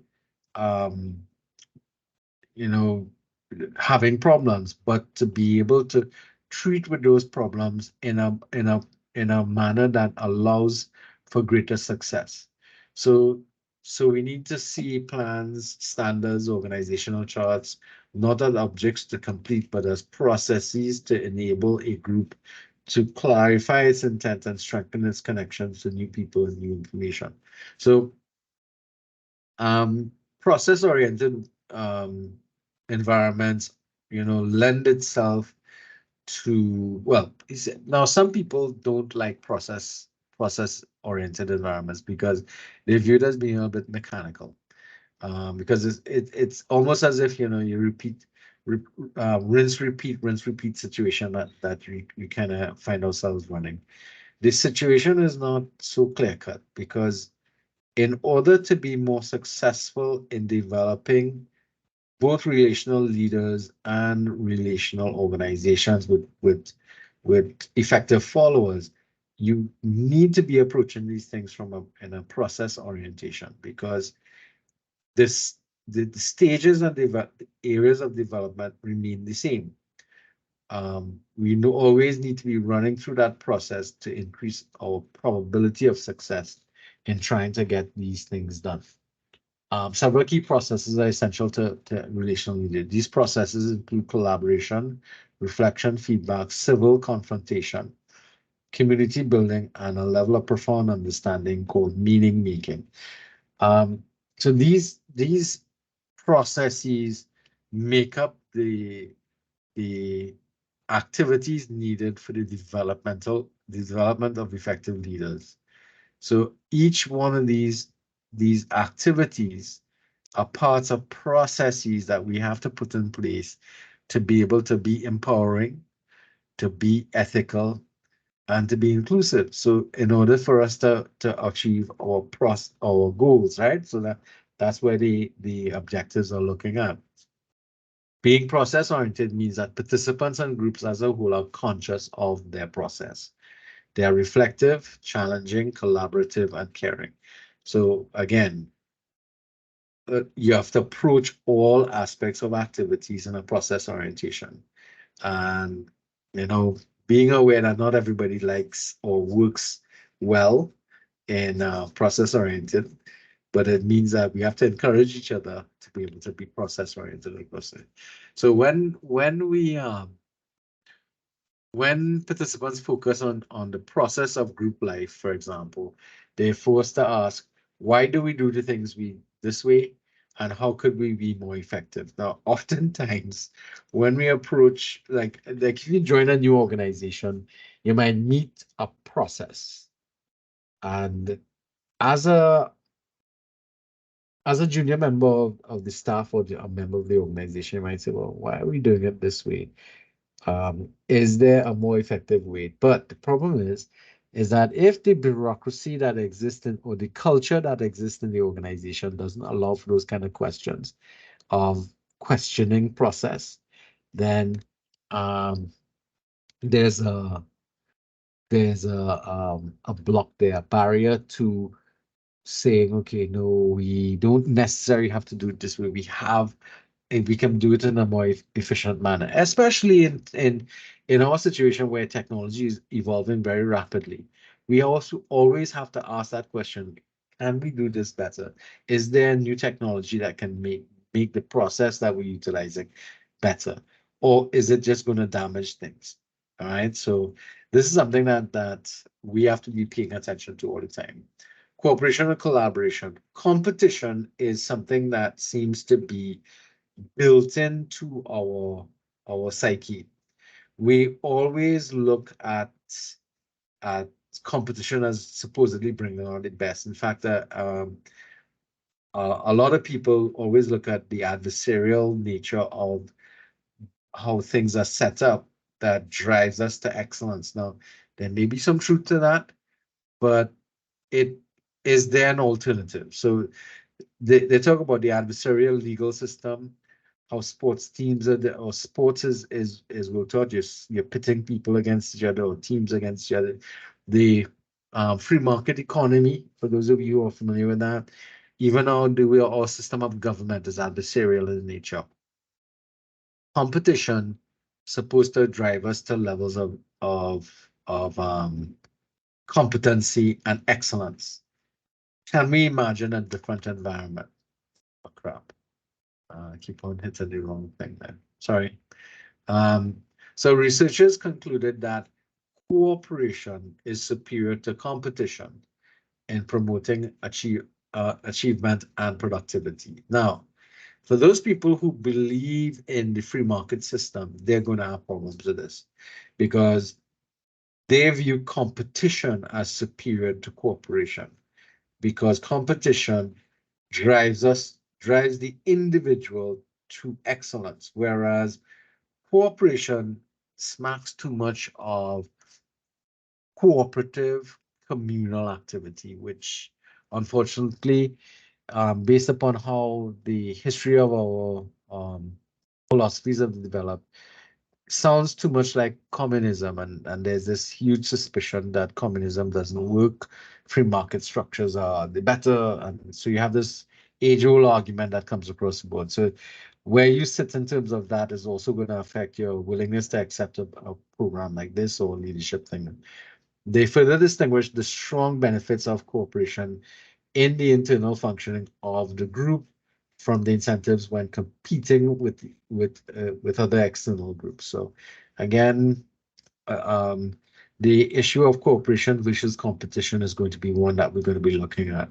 So cooperation and collaboration means we are working better or in a more effective way to try and make things work best for us. And the research is showing us that consistently across the board, when there's collaboration and cooperation, we get better outcomes, both in terms of leadership as well as followership. But we have that challenging competitive approach that is sold to us as the way to get things done. I don't know if I don't know if there's enough momentum to move that the cooperation collaboration movement forward, because it has been smeared by the communist movement or socialist ideas by so many people throughout the years, especially in the United States, where they view any form of socialism as a negative thing. So even those who enjoy competition and athletes is not likely to enjoy working in a setting such as a sports team, a committee, a study group, a job site in which others are competitive and trying to beat each other at things. That makes no sense, because if you think about it from that perspective, then that whole competition thing of which worker is working the best in a team setup, I mean, that don't make any sense. Because it's always going to be somebody wins and everybody else loses. And that's a kind of zero-sum approach to things that we don't want, that is not productive. The simplest way to understand why competition generally does not promote excellence is to realize that trying to do well and trying to beat others are two different things. And that's true. A person's best work is done under conditions of support and cooperation, not under fear, anxiety, and coercion. And that's what competition tends to drive. The concept of cooperation and collaborations are different.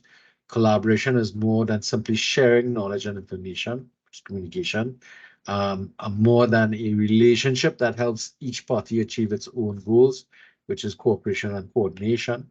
The purpose of collaboration is to create a shared vision and joint strategies to address concerns that go beyond the purview of any particular one party. Collaboration occurs when a group of autonomous stakeholders of a problem engage in an interactive process using shared rules, norms, and structures. So this is the strength of collaboration and cooperation, because we are willing to work to each other for a common goal, and we are setting up methodologies and processes to ensure that that collaboration and cooperation can be repeatable and deals with the issues that we have when we attempt to collaborate and we have conflict. So conflict resolution is also part of the whole situation, but it's important that we keep reminding ourselves from time and time again that we all have a mutual goal or objective to get.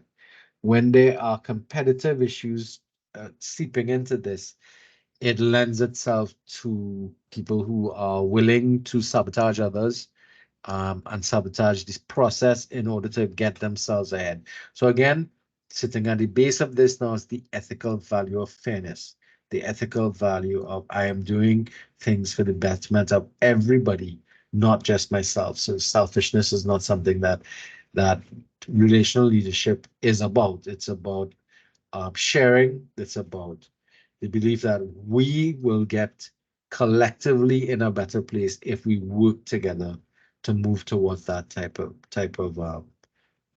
in that manner, right? So if you think about class project in which individuals volunteer their knowledge and skills, and the division of labor starts to shape a strong project, knowing yourself well and seeking to know the members of the group, create a group atmosphere conducive to collaboration. That's what we're looking at. If you think about it in terms of the context of a class, a piece of group work that you have to do, look at it from this perspective. Everybody volunteers their knowledge and information and skills, and you shape how the project is being approached by giving each one individual or giving people within the group areas well within their skills and knowledge to be able to do what they're doing, to tackle those issues that fall in their well, that their area of expertise. That is the conducive type of thing. So the process of truly understanding or making meaning throughout the shared experience is going to be important. So meaning is both cognitive, through we share our ideas and my ideas are important, and which allows a person to understand the version of the situation that we're looking at. So there's a lot of things that are implied in this statement, and meaning has both cognitive and emotional components, which allows a person to know some world version, and that places the person in relation to the world. So it making meaning from both cognitive and emotional components. So cognitive means that my ideas are important, and I am important from an emotional component. People care about me. They want me in the organization to feel good, to be successful, to be accomplished. And this treats with that whole element of, gaining satisfaction from being in an organization, which is one of the reasons why we compete with each other, because we want attention. We want to feel appreciated. And therefore, it is important that the process that we develop in the relationship helps to make people feel valued, that it matters to the organization that you are there. You're not just a number, one of many. It is really important, because if organizations and leaders truly understand the importance of people's people's emotional input into an organization, they would really appreciate, or would not have problems with, showing appreciation to people and that type of stuff, because one of the things that people suffer from is a sense of isolation and alienation in the job place. And another issue is feeling underappreciated, which generally is going to move somebody towards job dissatisfaction and eventually moving away from one job to another. And that's a challenge that leaders have to deal with, because if you don't pay attention to that, you're likely to lose the best individuals in your organization to other organizations outside there that do a better job at making meaning in the organization for the person. So imagine this flow for making meaning. You have data converted to information. That information is transformed into knowledge. That knowledge leads to understanding. That understanding leads to wisdom, and that wisdom leads to thoughts and action that starts at the whole process again. So it's process that wraps back up on itself. So process of arranging our understanding of experiences so that we can know what has happened and what is happening, and so we can predict what will happen. And it is constructing knowledge of ourselves and the world. That's meaning making. All right. Two understandings of the word meaning guide our thinking about meaning and leadership. One uses when symbols like words stand for something. This process of naming and interpreting helps clarify meaning and is essential for the perspectives needed in reframing and seeing multiple realities. So lots of issues there in meeting. And the second use of the word meaning involves people's values and relationships and commitments.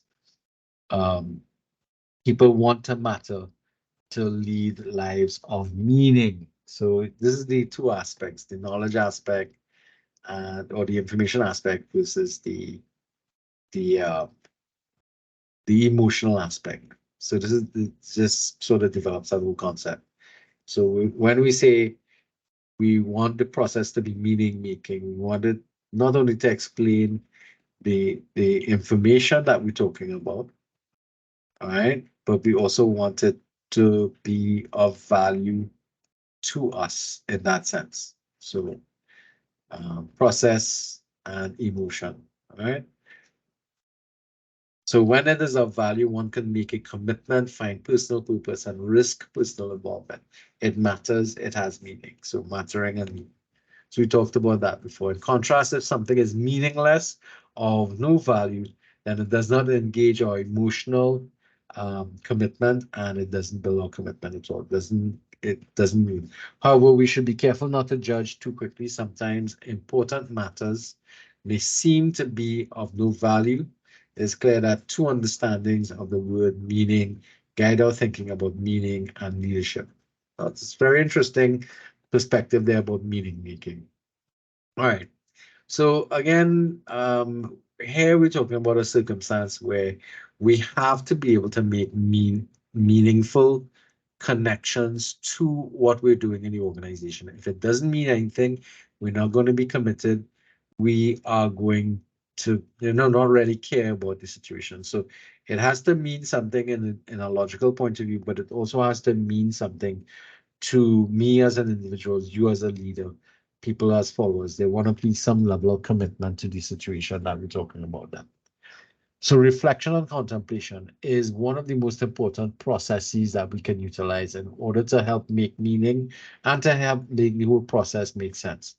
So Vail here proposes that the rapid pace of change and the need to make meaning from ambiguous material requires individuals and groups to practice reflection.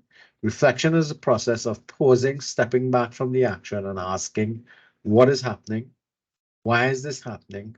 What does it mean? What does it mean for me? And what can I learn from it? This is a kind of guideline as to reflection and how to go about doing it. So it's also something that we should be trying to do. When we get caught up in the day-to-day activities, the not the nitty-gritty, but the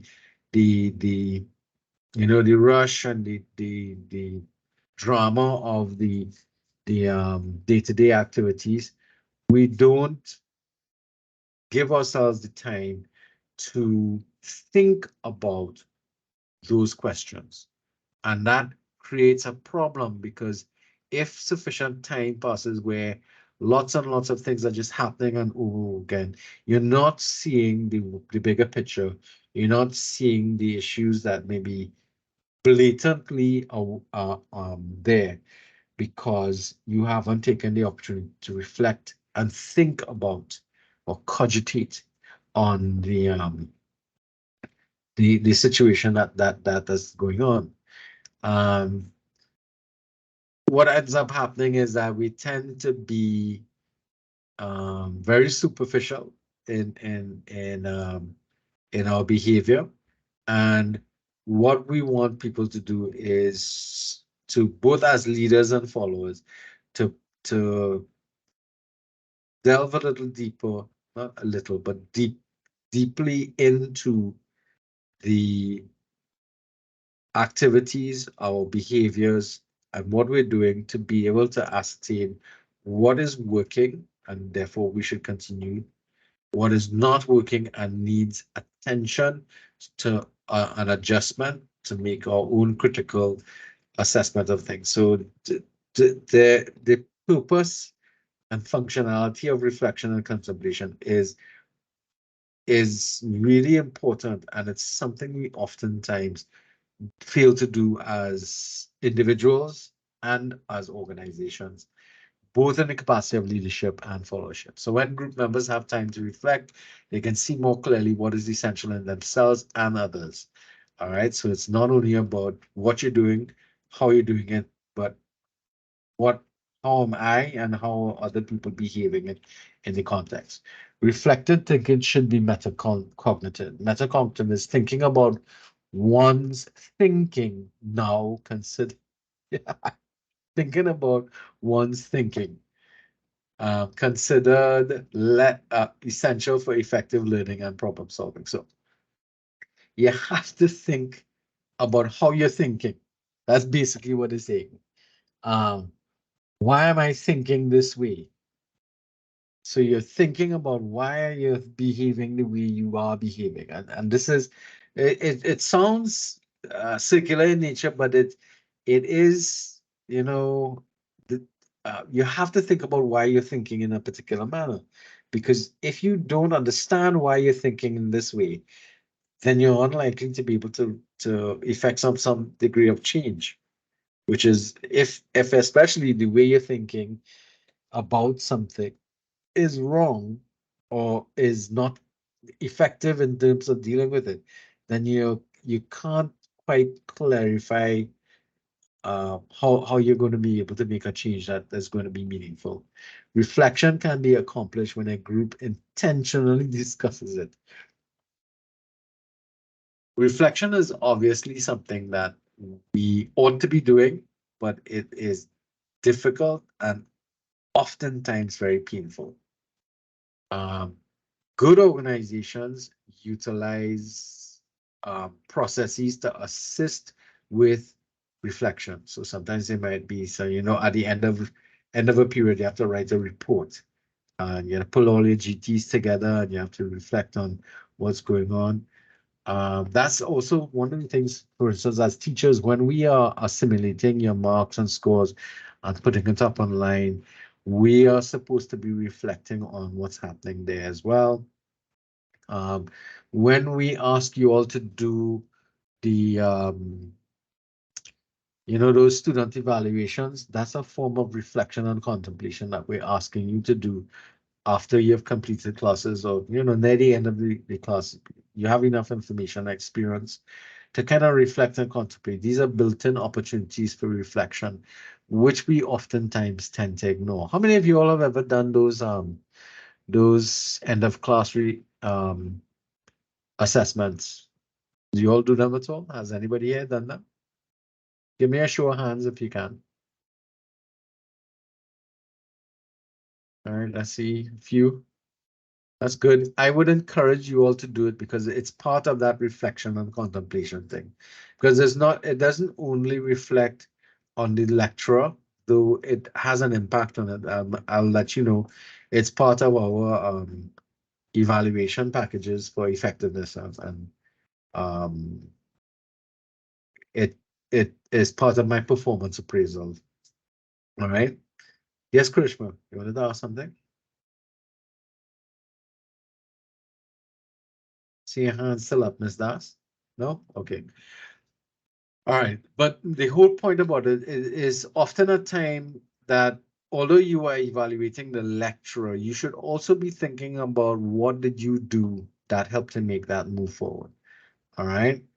And oftentimes we need to stop focusing on what went wrong and look at what was done right, because we spend so much time looking at what and evaluating on what we did wrong to get it fixed that we don't spend far enough time looking at what we did right and how do I repeat this. That's part of process orientation as well. What did I do and in what order did I do it, that type of stuff, to get this right that I ought to repeat. So oftentimes we tend to focus on why things are wrong. All right. Reflection is hard mental work, and this is true, which is why a lot of the work that we've asked you to do in this course is reflections based. It is hard mental work, meaning the word itself means bending back. The mental work of reflection includes deliberation, rumination, pondering, and musing. Reflection is a key process in becoming a learning community. So obviously, reflections and writing reflectively is going to be a very important part of the relational leadership process, because you have to reflect on everything. Who am I? Why am I the person I am? Why do people look at me this way? When I do engage in activities, I have to reflect on it. What did I do right? What did I do wrong? How can I fix that? If I need to fix anything, or everything is empowered by this reflection and contemplation process as a part of the steps that we need to take. Effective leaders encourage reflective backtalk. They know the importance of truth telling and encourage their colleagues to reflect honestly on what they think, saw, or heard. What they should include here too would be they ought to reflect on how they felt as well. Reflection is vital at every level, in every organization. All leaders should practice the new 3 R's: retreat, withdrawal, retreat, renewal, and return. So kind of a 3-hour process. It's interesting. One form of group reflection is when groups share the process. This one a difficult one to do.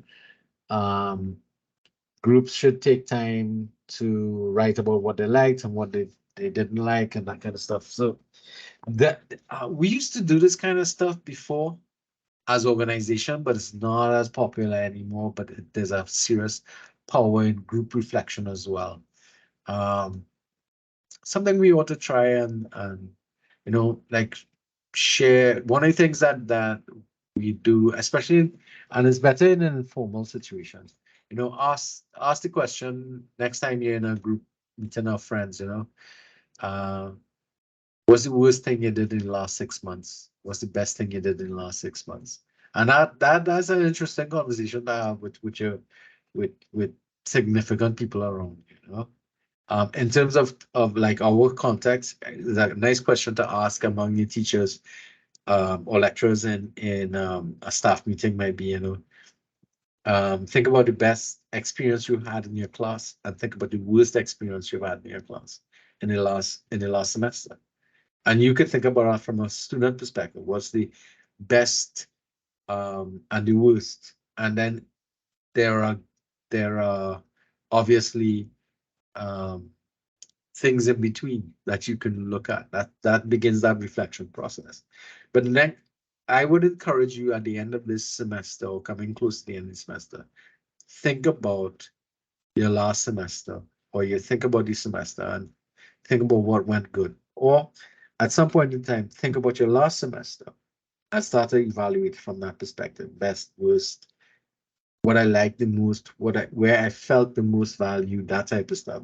Think about those questions and try and respond to them. Remember the questions we were talking about here. There it is. What happened?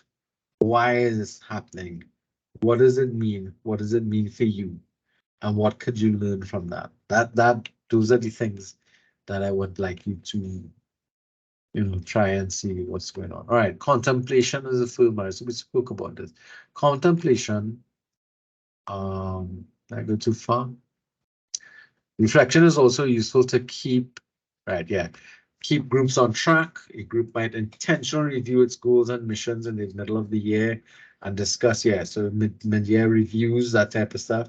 Reflection is an essential component of a process to keep individuals and the whole group focused on the intentions. And contemplation is a form of reflection that allows us to think deeply about the events around us, our feelings and our emotions. That's also important for us to look at it. In the absence of reflection and contemplation, the knowledge that we acquire, the experiences that we go through are wasted. It's especially important to document it too.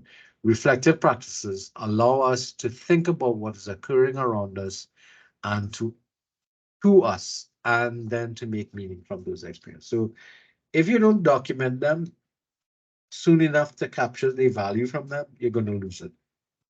And that's the poor thing about it.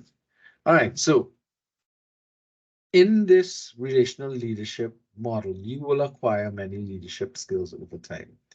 Using the principles of relational leadership, you can reframe your skills, involve more people, empowering those around us that may have been excluded from before, and making sure that no one is railroaded and that there are fair decisions. So here we start to speak to your ethical values. Involve others in building an agenda and use the collaborative process. Even if you do not agree with this approach, you will feel more comfortable suggesting a different model because the tone of the group is one of involvement and participation. So the idea here is trying to get you to buy into this model and understand it and be, trying to get yourselves more attuned to looking at this model as a potential one that you're willing to adopt as a role, a way in which you would go about doing these things. All right, so basically coming to the end of this presentation. It's again another long presentation. Again, there's no exams involved, but I would invite you to actually go through the chapter on your own and see what it suggests to you, see how it influences you in terms of your ideas and concepts that you're going to be looking at, and what you'd like to adopt from it as your own leadership or even followership styles or activities.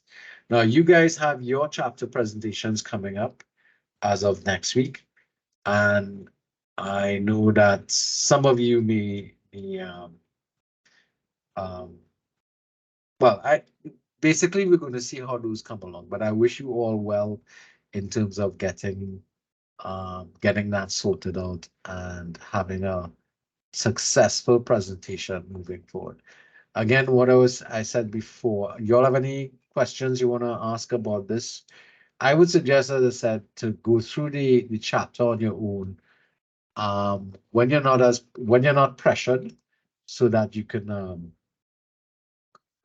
grasp some in more detail some of the concepts that I was talking about.